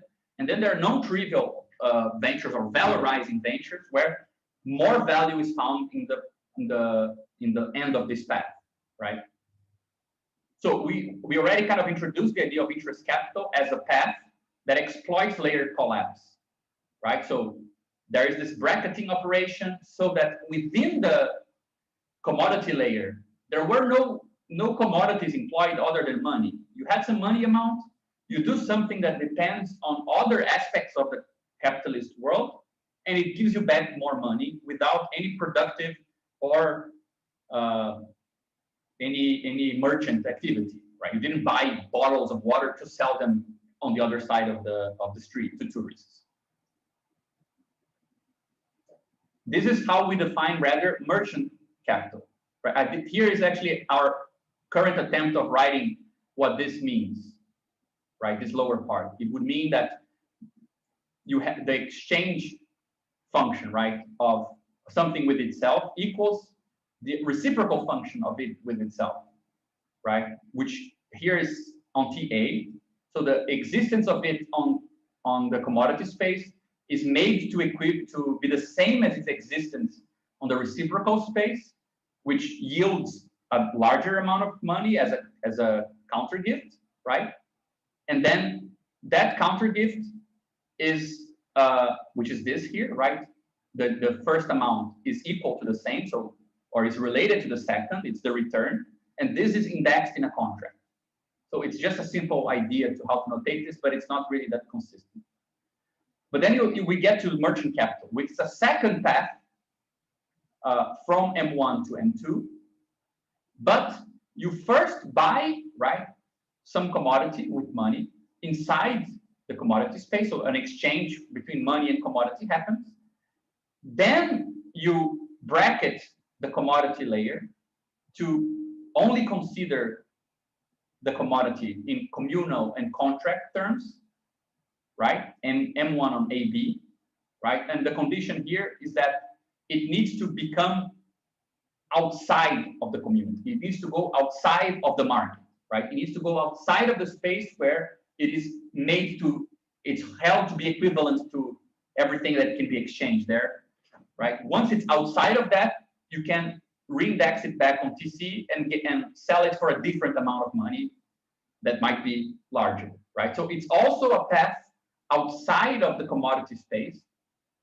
It's also a path that benefits from other operations from the capitalist world, right? We're saving capitalist world to the complete transcendental, and we're calling commodity world just the C transcendental, right?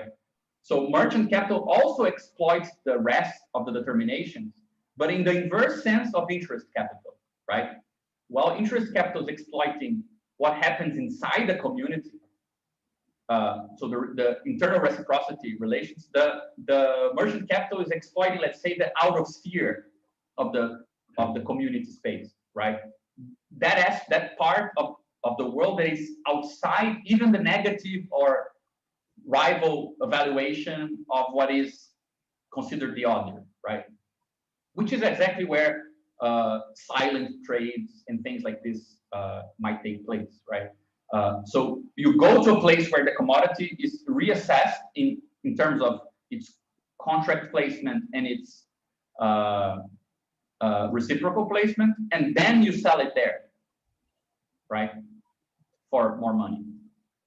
When you're moving as merchant capital, you're moving between consistent exchange spaces, right? That would be the category there. Or are you already to markets at that point, moving between markets? Yeah, I mean, always just think of it. I mean, let's call it consistent exchange spaces like this, right? There is one here, which is all of them are indexed on A and B as well, right?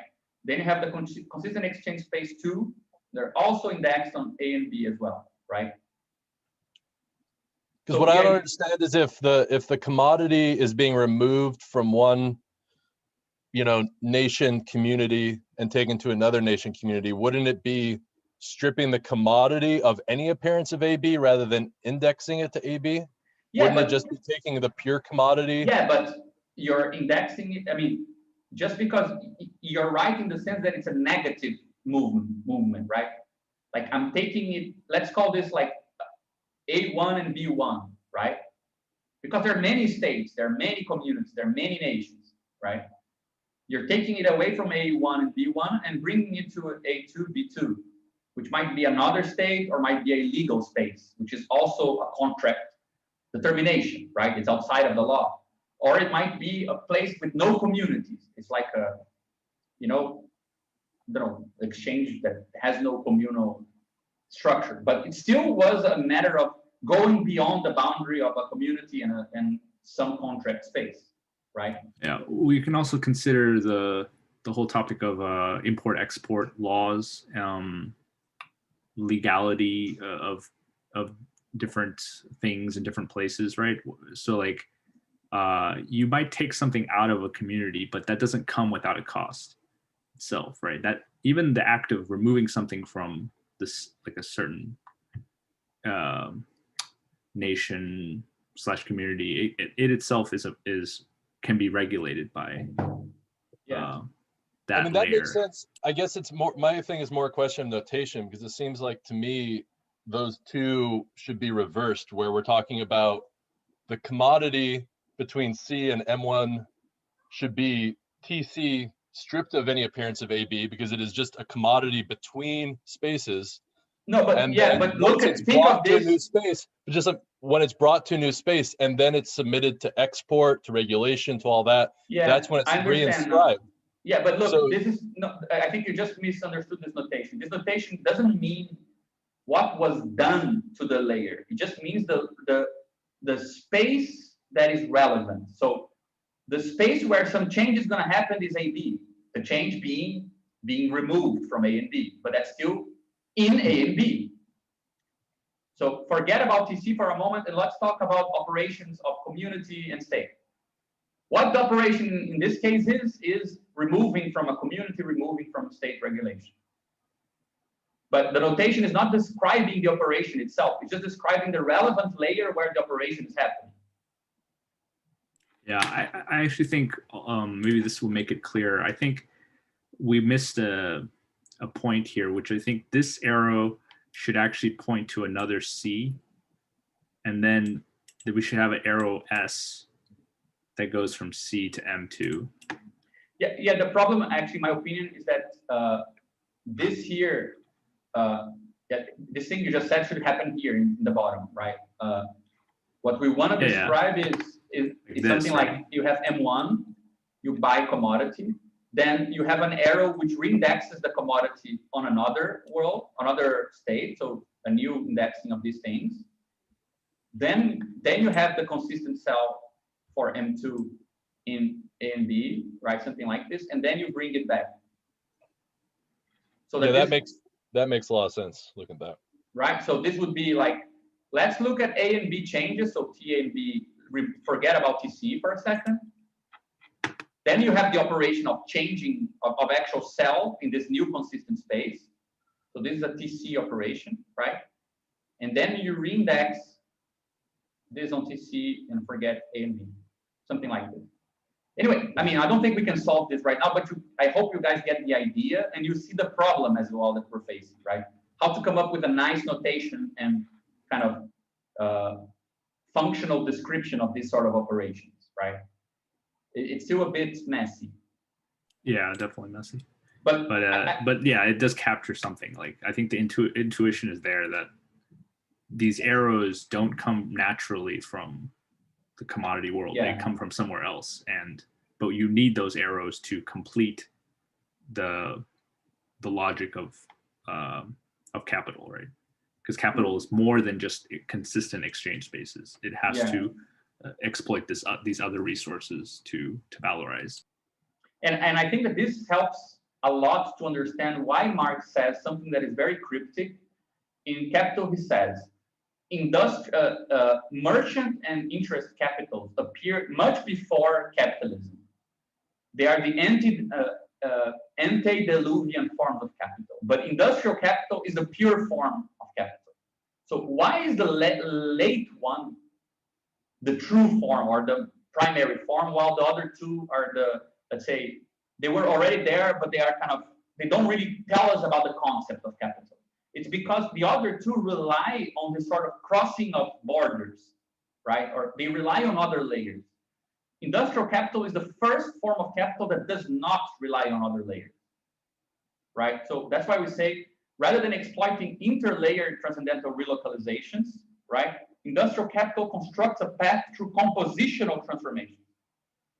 And there is one metaphor that we started using that I like very much, which is like a weird paradox or a weird paradoxical image that I find very beautiful to explain the difference between these two things, right? Imagine you have a building and it has many floors, right? So our floors are layers. But if I'm on this floor here and I start digging a hole, it's like this hole has nothing to do with the previous layer. I'm never gonna cross layers by digging the hole, right? When I start hammering at the floor, it just goes infinitely into a hole that has no, it doesn't have the power to take you into the next layer, right? So compositional changes is like exploring holes inside a layer rather than moving between layers. And it's a nice kind of paradoxical image of being knowing you're on the second floor, and that if you dig a hole, you never get to the first floor, right? So this is a bit of what we're starting to look at. Like, industrial capital is going to come up with a path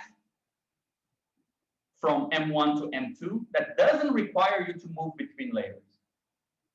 There is a small place where interlayer dependence is at stake, which is the property contract of labor, the layer conformance of natural resources, the layer exclusion of unpaid work, housework. All those things are relevant for industrial capital. But the actual path that it takes between commodities never requires you to leave the commodity world, right? That's why when Marx writes the formula for industrial capital, he writes the formula for interest capital like this: money that becomes more money straight up. He writes merchant capital like this: money that becomes a commodity, and this commodity becomes more money. And he writes the industrial capital like this: money that becomes becomes labor power plus means of production that become a commodity that becomes more money. So this kind of unpacks this, right? This is a decomposition inside the commodity world, right? This thing here. You just turn this into this. These are specific commodities you're buying. So you see, like, the question of the singularity of commodities only appears at this point. At no point until this moment in our immanent construction is there any reason for there to exist anything other than commodities in general, money commodities, which have a singular property of being universally exposed, right? They can sense differences in value in the way that commodities particularly cannot, other commodities particularly cannot. We have capital defined at first as this sort of paths across these consistent spaces, but we don't have, which is, let's say, a singularization of money. We could say that now we have regular money and a sort of dynamic money, money that becomes more money, but we don't have any singularity of commodities, right? There's no way of distinguishing commodities. There's no reason to believe that from the standpoint of commodity, they sense that labor is different from means of production or anything like this. So this is the first time that this difference comes into play. So what we're looking for now is kind of summarizing this diagram. We're looking for a way that having some amount of money and buying some commodities, these commodities can be composed together in such a way that this outputs a new commodity, such that when it's sold in the same consistent space, with no funny business across other layers to get out of a consistent space, you will get more money. So the whole key is here, right? Is this possible, right? This lower step. Is it possible to combine stuff only in accordance to the rules that govern this, in such a way that the product of this combination will be equivalent to this? So you see, like, this sets up the conditions for a problem that make this distinction and this operation relevant. Until now, we had no reason to introduce, no internal reason to introduce what composition of commodities is and how we can distinguish between means of production and labor power. Like, there is no reason why this is relevant, right? It only becomes relevant at this point. That's why we introduced the commodity point of view at this point, right? And then we recuperate, and then the use sets of things will become relevant again, because as we already defined in the beginning, the name we give to maps that transform the use set of commodities, right, that compose them together to make new use sets, are the commodity producing maps, right, which we index to a set and call the use set of a commodity.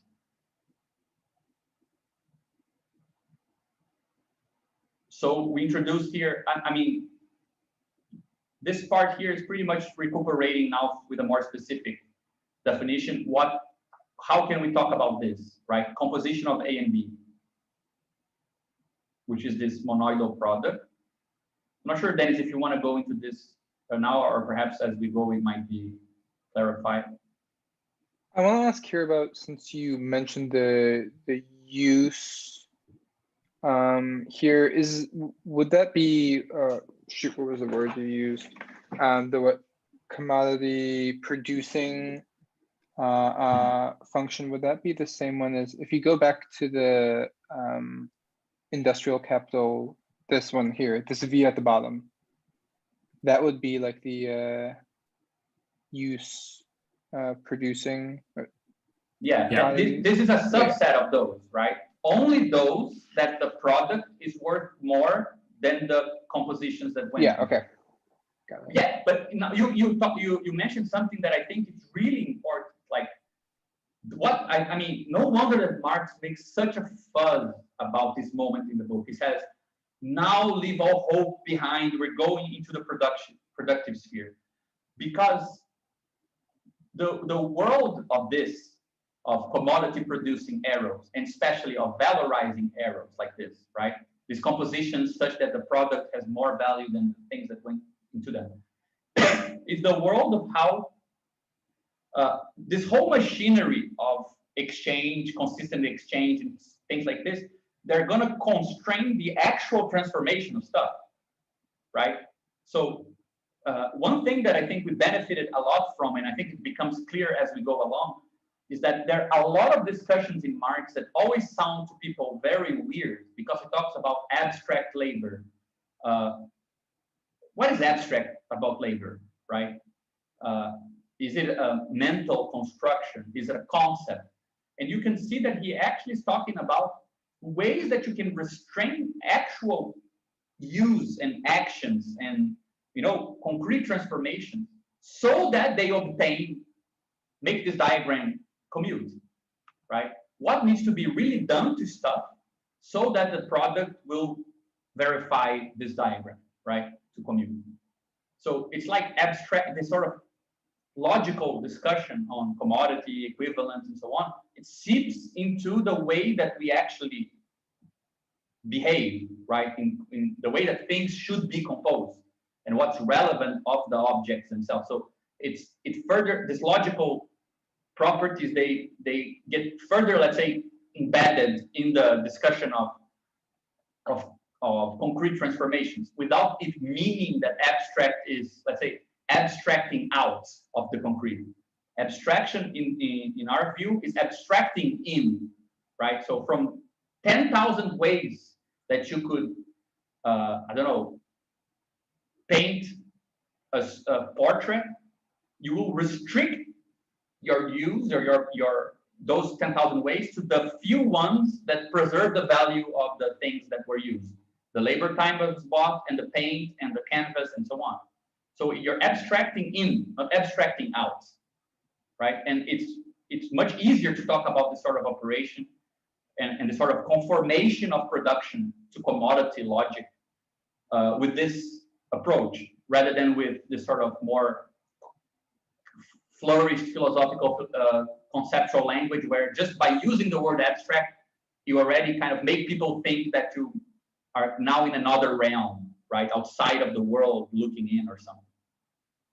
Yeah, and another aspect of this is that we should really consider these use sets as being kind of unfinished sets in a way. They're like something that are being unfolded throughout history, right? So as we develop our productive forces as a society, we are basically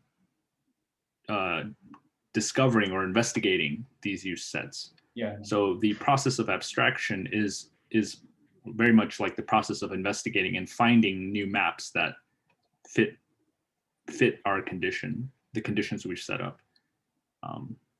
So it is a bit like it's not a mental abstraction, but it is the abstraction of like finding properties, concrete properties in these commodities that can support valorization. Mm-hmm.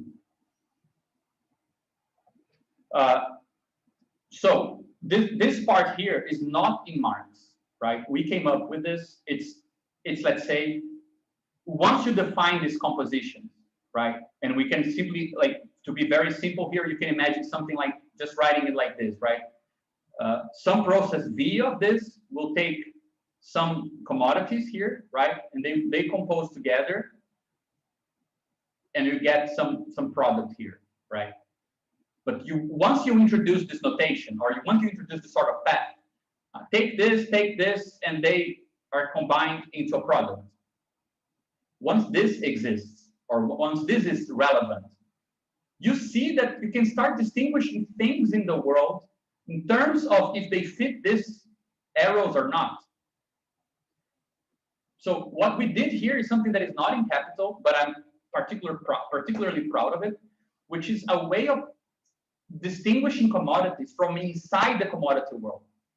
right?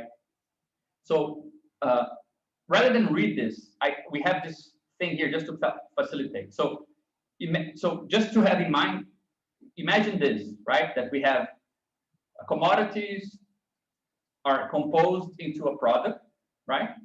So to be a product means that there were other commodities that went into your composition, right?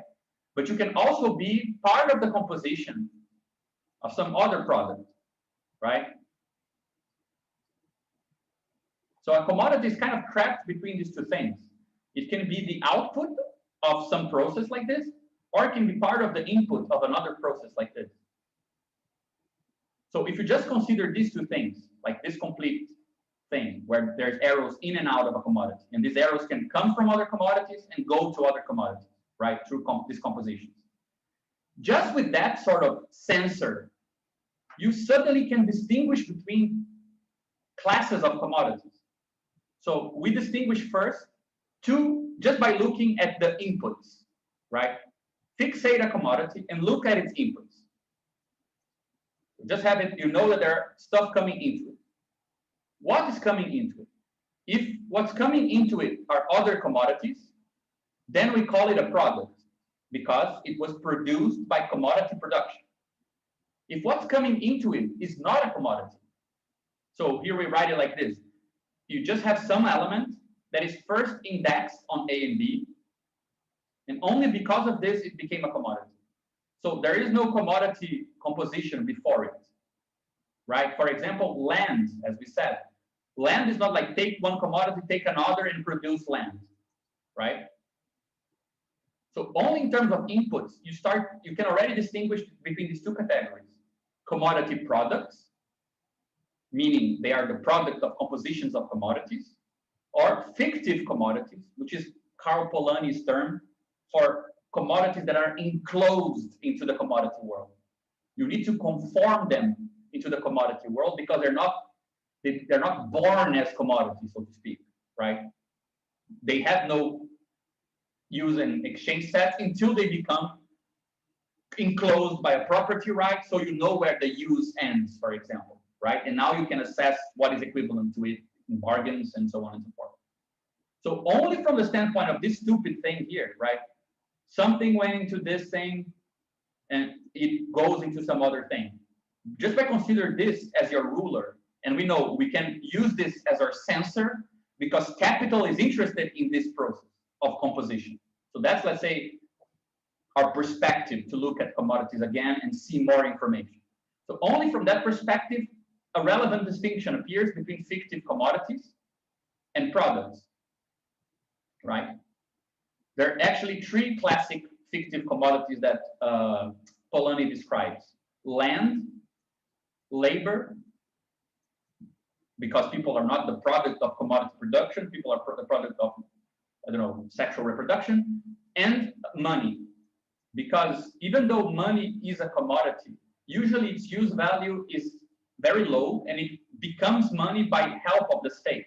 So the enclosure of the money commodity usually is very important to the constitution of money as a relevant commodity, though that's not necessary, right? There is this distinction between non-commodity money and commodity money, but we can leave it aside. We're not dealing with that here. So this is a distinction that appears only by considering the inputs into commodities. It already allows you to distinguish between two sorts of commodities, right? And we call the commodity production point of view the perspective that partitions the space of all commodities in terms of these two sets. Either you're a product or you're a fictive commodity, meaning either you're the product of previous commodity production or you were enclosed into this space, right? It's like if we have the space and we have a commodity here, we know that either there is a previous commodity that goes like this, or it comes from the outside and it's conformed into that space. So we pretty much, that's, let's say, how a sort of projection of the commodity space from the perspective of production. Look at things from the standpoint of its inputs, and we will add some enrichment of information, right? Then we distinguish something else, which is also, this is not Marx's terminology, it's ours. Let's look at the outputs now, right? Commodities as what they can output or commodities as parts of the composition of some other output, right? And now we have three options. A commodity can be composed with another commodity to produce a product, right? This is the commodity we're evaluating.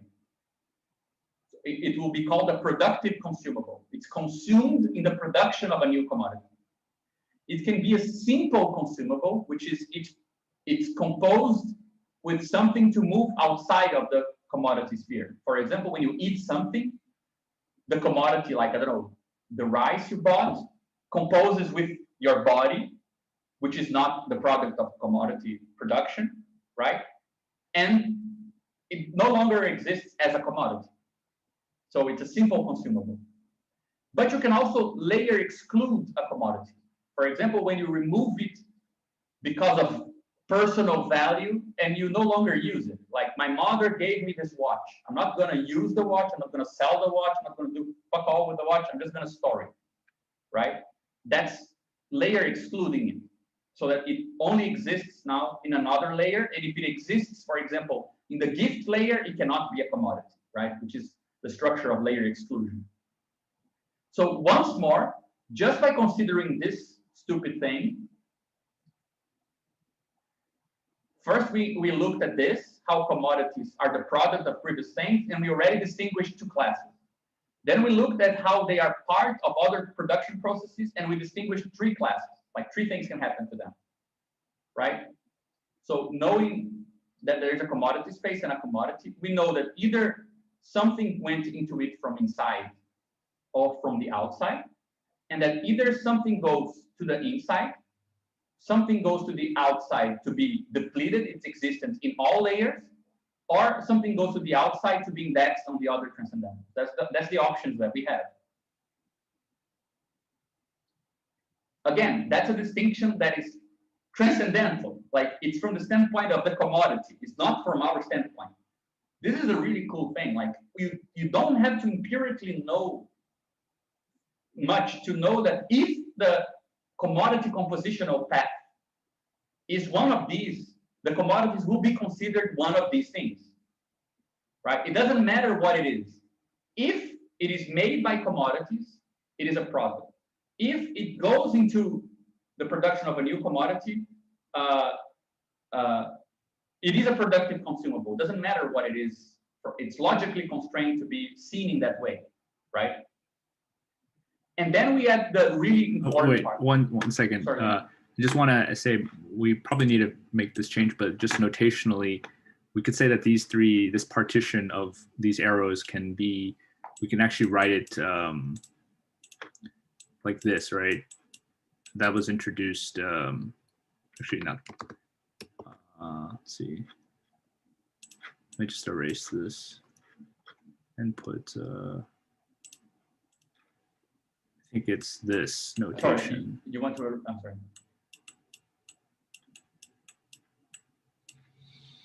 Yeah, we have the notation now. Yeah, we can just change. Yeah, so arrows leaving C, all use arrows leaving C can be split into these three categories. So it's a partition of the arrows. Yeah, perfect. In this set, and then the other one would be the opposite, right? It's this. The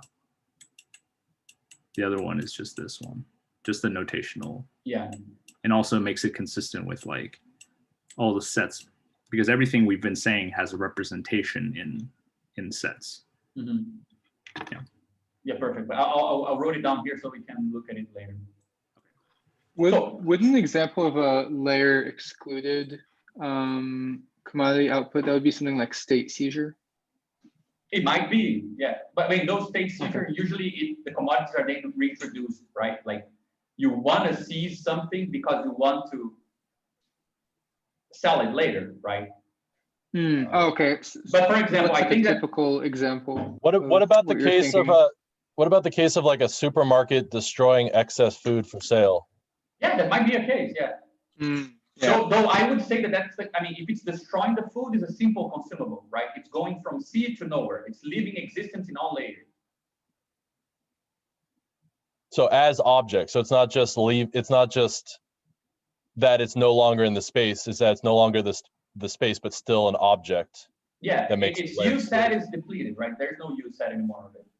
Yeah, I mean, that's why I want to say something like state seizure. I mean, like in the US, I'm thinking something like foreclosure, like I guess it's to the bank, but like if someone can't pay for their house, the bank. Yeah, because foreclosure like actually changes the property rights, but it doesn't imply that you can no longer use it in any use, right? I think like sacred objects are very much like that. You can no longer use them. Museums are like that. You take like something from a war, like a tank, and you put it in the museum. You're no longer allowed to use it as a tank, right? It becomes like this exhibition object. It's state guaranteed. It's guaranteed by customs and so on, right? But the use is there. Like the use set, it was preserved, right? It could be layer included, right? And there has been a case, I forget where now, I think Romania, where a tank that was in a museum was brought back into the war. So that can happen, but it's different from actually decomposing, right, the commodities use set in some, for example, physiological process that makes it impossible to recuperate it, right? But those are nice examples. I think we might be able to refine this a bit better. But again, I think it already gives a lot of intelligibility to different phenomena, right? But note that these two kind of partitions, they are preliminary, because the partition that really interests us is this third one here, which is the weird one, right? I think it takes a bit of effort to make it clear, but now we're looking only at productive consumables, right? Commodities that are going into the production of something else. We know that the capitalist is interested in this because this little formulation here, right, is precisely the formula of what's below the diagram for industrial capital, right? Something composes with something else, gives a product, and this product is then exchanged for more money, right? Sorry, this is justified. This is not okay. This is productive capital, right? So inside productive capital, and having the distinctions we already made before, we can distinguish between three things, three types of commodities. And again, we managed to distinguish them without any reference to how they appear to us, because for us, it's obvious some distinctions, but we want these distinctions to be captured for the world of commodities. So what is the basic distinction? The first one is the case of means of what we call private means of production. Private means of production, they are the product of a previous composition. So there were two commodities or some commodities. They went into making means of production, right? And everything you need to reproduce or to maintain that commodity is also bought by money for the same production process in the production of a new product. So for example, if a means of production if a machine needs fuel, you buy the fuel and you buy the machine, and you compose them together with some other commodity, right? Some material, and this gives you, these three things give you let me write this in a prettier way, right? So you have means of production, let's call it the fuel and the material, right? Money needs to buy the three things so that you can then produce some new thing, but two commodities or something, but the means of production themselves were the product of a previous process, right? So if something is in this position, we call it private means of production, because not only is it the product of a previous one, and it is a productive consumable, it's part of a new process, but the things that it needs to be what it is, the other commodities that need to be composed with it for its reproduction, are also part of the production process. Now, there is a second type, which is natural means of production. Natural means of production were not the product of previous commodity production. They're not products, right? They are fictive commodities. So you have some conformance to create them, but money needs to also buy perhaps not the fuel, but the fertilizer that they need to reproduce itself and to produce a new product. So the reproductive cost of the commodity is inside the production process. But it's itself not a product. And third, that's how we arrive at an immanent description of labor power, because labor power, like the natural means of production, was layer conformed. But unlike other natural means or other non-commodity products, right? When money buys labor, it does not need to buy the fuel for labor. It doesn't need to buy the food, the shelter, everything that labor needs to reproduce itself. It just buys labor, buys whatever labor is going to work on, and it produces. And the commodities that it needs to compose with to remain labor power, these happen separately, outside of the production sphere. So pretty much what we had to introduce to make this distinction is this idea here, right? The idea that things that you compose with something so that it remains what it is, right? To, for example, replenish its use set after previous uses, right? A machine, when you use it, the fuel runs out, you need to buy more fuel. Well, the buying of more fuel is part of the production process. That's the same for fictive commodities like land. Once you use the land, you need to buy more fertilizer, water, and so on. Well, those things are part of the production process. They will change the money investment, right? They change what will later be called constant capital. In the case of labor, that's not the case. The reproduction cost of labor is outside of the production sphere. So, like to make a little narrative, right? You have labor power here, which is the product of layer conformance. Then some money comes, buys labor power, buys something else, and makes some product. But with this money exchange here, now labor, let's say, right, will go and buy commodities that go into its reproduction separately. So, for example, this has nothing to do, the first point is that this has nothing to do with human exception.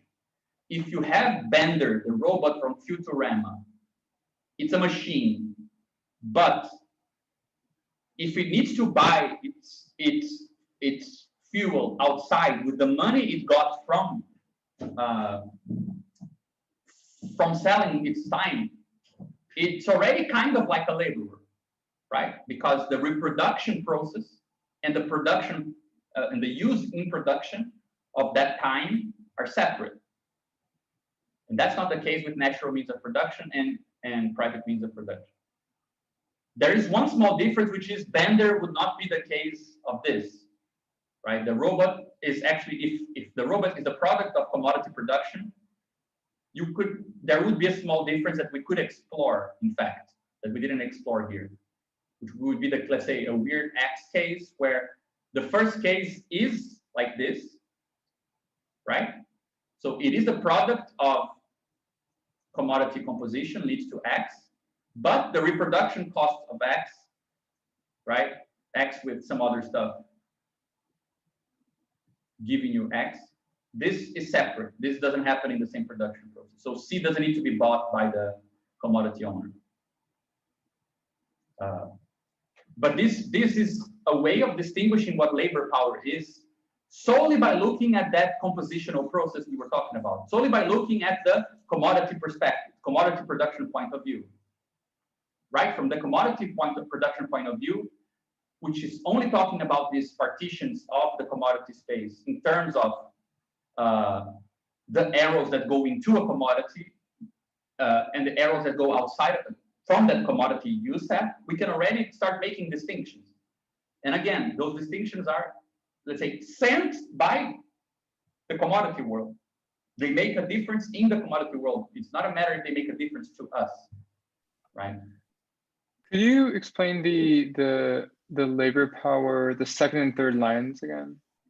Yeah, this is supposed to mean that labor needs to buy some, needs to get some money, right? This is not really properly written, right? So money is exchangeable for some labor power is exchangeable for some money, which is then exchanged for some commodities, such that these commodities, when they compose with labor, they reproduce labor power. But this is. Yeah, we could use the selling and buying arrow. Yeah. Maybe like put an S on this. Yeah, the conjunction confused me there. Yeah, this is not very nicely written. Placement of that. Okay, I understand what you're saying though. Yeah, I'll just write a very big note. Like this deserves a better. I even think that I even think that we downplayed the relevance of this sort of we didn't really define this in very much detail. This particular reproduction. Operation. Yeah, when you have something like this. Yeah, it looks recursive, right? It looks kind of like you're defining X in terms of X, but actually it's just saying that it was involved. It was involved in the domain of the arrow. Yeah. It does imply that there was a change in use here, right? But a change such that this doesn't change the overall use set, right?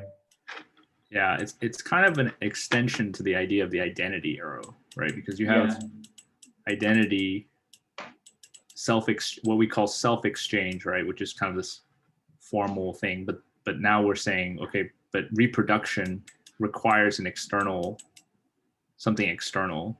Yeah. To yield X. Yeah, but it would be nice to relate it to that. I think that. I mean, this would even explain why reproduction looks like it's, empty activity for capitalism, because it has properties of an identity operation, right? I had a quick question on the self-exchange thing real quick. Because you just said it was abstract, but I think part of the merit of the logical approach that y'all are going with here is like, it's abstract, but isn't that also literally why if you buy a defective product, you can go trade it in for the exact same thing? Like that's an idea there. And what you were saying earlier about the idea of like only in commodities can you trade back and forth, that's like a logical mapping or a logical case for why we have refunds, right? Like very mundane things, but they're showing up here in the logic. They aren't just kind of like additional services that are added on by business owners to make sales better. They're actually built into the logic of commodities themselves. Yeah, we can even think that refunds are let's say, a defense against a general inversion principle, right? They are like filtering the cases where something universal is happening, which is inversions should be possible all the time, right? You could always take, like, value-wise, you can have the commodity or the money, but the value is the same, right? Refunds are like exploiting this property, but they're not like setting it. The logic for it was already in place, right? I think that's what we're saying. Yeah, exactly. Like the logic precedes it, and then they have different ways of instantiating policies around refunds, et cetera, et cetera. I think an extension of that too, I wrote this briefly in another text a while back, but this idea of insurance being the same. Like when you buy insurance, you're basically like buying an identity arrow for your commodity, but you had to spend money to do it, right? It's a bit of a difference because it's not guaranteed by just the fact of purchasing the thing, but you had to spend an additional amount to insure the thing that you bought. Yeah, that's why also insurance companies play a lot with the idea that life is a gift. Because if life is a gift, then the counter gift is larger. Yeah, exactly. There's a little interest that is attached to a little securing life. Yeah.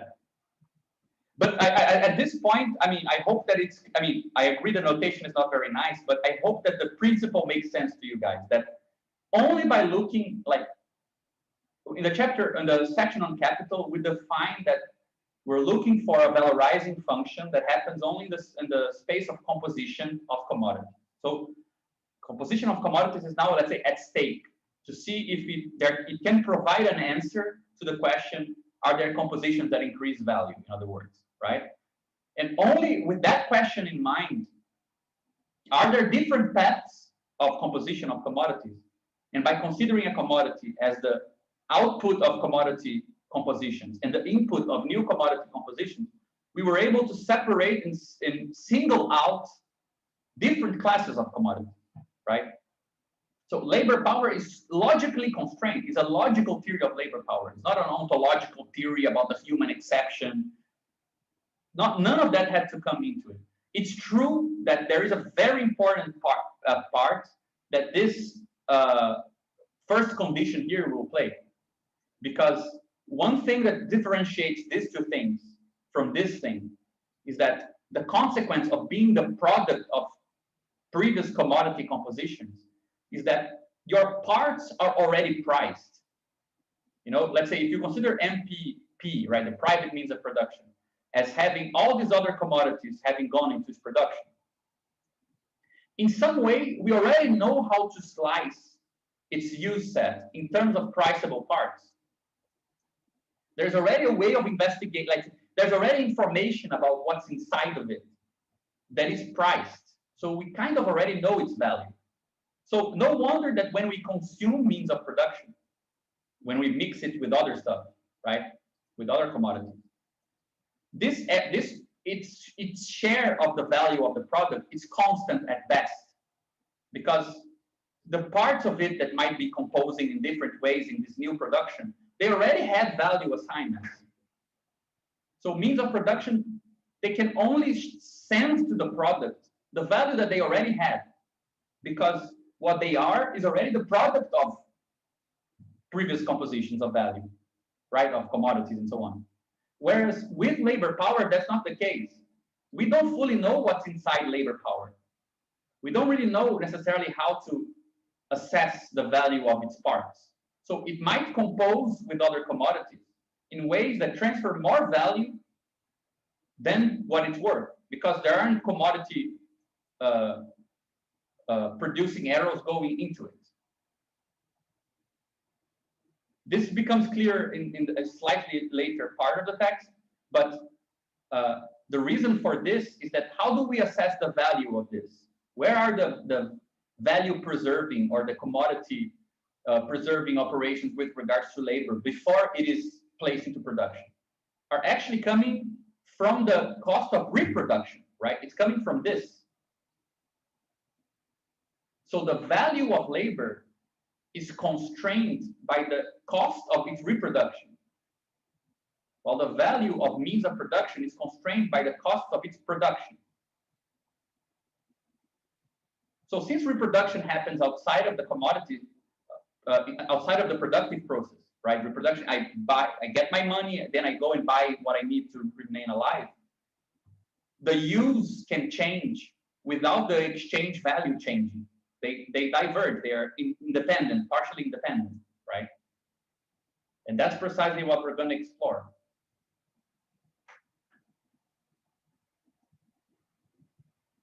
By the way, I have to go in 15 minutes. So should we find a stopping point and then? Yeah, I think we could stop at abstract labor, right? Before we define socially necessary labor time and all those things. Yeah, that part's heavy, so. Yeah, so let's we could do another meeting later, right? Yeah, we can either move the button up or we just take it up again later time if you guys want. I'm definitely down for another meeting of this. There's so much here. Me too, definitely. Yeah, I'm just looking at this scroll bar as we're only halfway through the. Yeah, but half of this text is like, if you just go here, it's already like the crazy concept stuff, right? I mean. Then there's a conclusion, yeah. Yeah, but still, it's a lot. But, well, Dennis is still here. I had a general question more on like the way you're writing this and thinking about presentation real quick. Because last time you both mentioned that you were thinking through and looking at examples and like ways to kind of like cash this out or whatever. Like it came up at some point in the conversation. Yeah, how to properly present it, you mean? Yeah, how to present it, and like what I guess one of the things I was thinking through as I was reading this week was like, you know, when you read Capital, Marx just has tons and tons and tons of empirical information to back up his theories and stuff. And like, what kind of strategy do we want for like picking out examples? Like, do we want to find very specific things that have like issues that have continually come up as problems? Do we want to just try to find everyday things? Like, how do we want to like show, I guess, the instantiation of this stuff? Yeah, it's a good question. I think the challenge with examples is just that I don't want to open us up to exceptions to the example. Like if, I mean, I think it's not a huge deal if we just find an example for each one of these cases. For example, like the Bender robot would be kind of an exception, right? I mean, it still fits with LP, but it would. I think we said it would involve an extension to the. If a robot were to. Yeah, actually, I mean, the difference here is that this tool exists for Bender, the first condition, because Bender would have to be recognized as a citizen so that he can engage in property contracts in buying means of subsistence, right? If he's not considered a citizen, a property owner of his own time, it wouldn't work. So in a way, this actually holds for Bender as well. Ah, nice. Okay. Well, yeah. In that case. In that case, Bender is fine. Bender's in, yeah. But yeah, in general, the case of capital, I think it's also relevant to say that Marx only introduces like actual empirical example. I mean, he makes illustrations up to chapter 11. Only when he goes into the working day do you have a more like sociological, empirical chapter with descriptions first person of workers talking and inspectors of factories and things like this, which is a really big break in the book. Because all the way to that point, for like 10 chapters, you don't get almost any example he has like historic examples of, well, Britain changed currencies in this and that way. But he uses more like illustrations, like imagine the coat and the linen, right? Yeah, that makes sense. That's true. So, I mean, the actual empirical dimension only comes in when he developed the sort of transcendental machinery to help you learn how to listen to the workers, right? I think that makes a lot of sense, yeah. Yeah, that would be very interesting because there is a whole interesting bibliography of interviews with financial market guys and capitalists where economic anthropologists are interested in how they change their way of speaking when they talk about decisions and how they turn to a weird third-person view to describe the market, and the market as this sort of entity and themselves as means through which something happens, and how money is smarter than them, the very idea of smart money, things like this. So there is a nice kind of empirical dimension of irrational behavior that becomes rational when you consider that there is a point of view that people need to adopt to think like money, right? But I think that in our case, most of our didactic work has to do with a sort of re-education of the senses so that you're more amenable to not going so fast as to want a concept that works for you rather than a concept that works immanently in the operational space. So I think that it will take a lot of work and probably examples that have nothing to do with, commodity production, that has to do with other things. But I think it's a big deal. I really think we'll need a lot of help to think how this could be presented in a more didactic, expositional form. It's obviously ridiculously condensed as it is, and it's hard to follow even with talking on top of it. So I think there's a lot of work to be done there.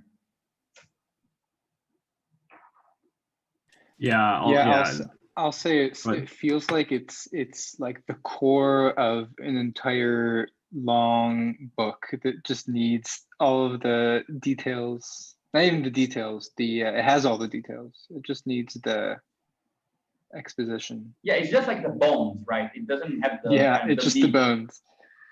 Yeah, that's how I feel about it. But I think that I think we're still so insecure that this holds. This is not gonna sink as a project, that we're just giving the bones, see if they hold together. Only if we get like a sense that this is working, then I think it's time to think about, okay, how should this be fleshed out and to proper exposition that introduces the perspective and so on. And it was really amazing that it took like 4 days to turn that conceptual exposition at the end into 20, 25 pages. You know, like you just feel like there's a lot to say in the condensed version. So I think a lot to unpack. Yeah, there's a lot to unpack. Yeah. Yeah, but I really like the idea of going through each thing and looking for examples. Yeah, I think that would be amazing. Yeah. Yeah, I imagine that probably each one of these could be a chapter. You know, each proposition could be easily a chapter. Easily, yeah. But perhaps we can end here rather than go forward. Then the only thing that I think is worth mentioning is just because just to give a glimpse of it, right? Which I think it's honestly. I mean, I've read a lot on this topic, and I've only found one book that kind of says the same thing as we do here.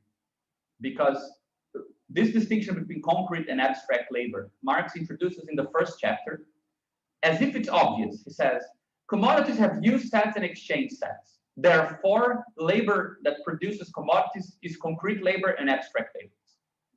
And you say, okay, fine. But without saying much more about it, what he means by abstract labor sounds very weird, right? Once you have this thing here in place, this diagram in place, right? And you know that labor goes here together with some means of production. These things will be composed to have a product that is sold here, right? And that this is therefore a valorization arrow. It's not any composition, but a composition that satisfies this thing here, right? You can now distinguish between concrete labor and abstract labor just in terms of that restriction of composition. So rather than think that you have concrete labor, right, composing with means of production, and this gives you a product, and there is some sort of outer world, other sphere notion, interpretation of this, which you call abstract labor, which would be general, right, more general, because abstraction usually thought of as a broader, more general point of view, right? What you have is a restriction of this to only those cases of this where this process here makes P more valuable than these things. Right? So abstract labor is a let's say a subset of concrete labor. It's not another category coming from a different sort of strata of interpretation or whatever. It's just a restriction of concrete labor so that the venture capitalist, the capitalist venture, right, the valorization process happens. So if you imagine, let's say that in the set of labor uses, right, there are many maps coming out of it, many ways that it can be composed to give you the product, right, composing with some other thing, right? There's only a subset of these ways, let's say this ones here, such that the product, the exchange set of the product will be equivalent to some money, right? The other sets will give you products, but they don't really guarantee this, right? So rather than thinking about abstract labor as a generalization of concrete labor, as a sort of indifferentiation of concrete labor, you can think of it as a further differentiation, as a further concretion, right? But it's a distinction that you can only make from the standpoint of value. Value sees the difference between these two sets of maps, right? Use itself doesn't. Like all of them produce use value, that's fine. But the maps themselves, they are all maps of the same substance, so to speak, right? And I've only seen this, something like this, in one book by this totally unknown guy called Ulrich Krause, that Dennis and I like, who also gets to it because he's giving a formal treatment of these things. But other than that, I've never seen any definition of abstract labor that proposes that it's, let's say, a class of real activities where effort is not spent in view of material transformations, though this remains the the medium, right? But it's guided by the concern with at least preserving the value of productive consumables in the output. So it's real labor that sees value rather than only use, but it's still actual labor, right? So just some of the perks of the next, or of the nice surprises that wait us whenever we get to continue discussing this. But I was happy about that. I think that's a nice finding, you know, that this comes so naturally in this description. Yeah, I think that's great. Continue this next week and just push back Bogdanov. I'm fine with that. We can talk about it in the WhatsApp Yeah, group. that's fine with me. Oh, okay, yeah. Yeah, just so we can get people's input if they are okay with that. Yeah, I like that too. So we'll meet again next week on this. Okay, thank Great. you. This was very interesting. I'm glad, guys. Yeah, thanks. So far, it looks like it's working. So It's really good to know. That's really good. Yeah, hasn't crumbled yet. Yes. But we'll. the Jenga game continues. The Jenga game continues. Many pieces, guys. All right. See Take ya. care. Take care, everyone. Bye. Bye-bye.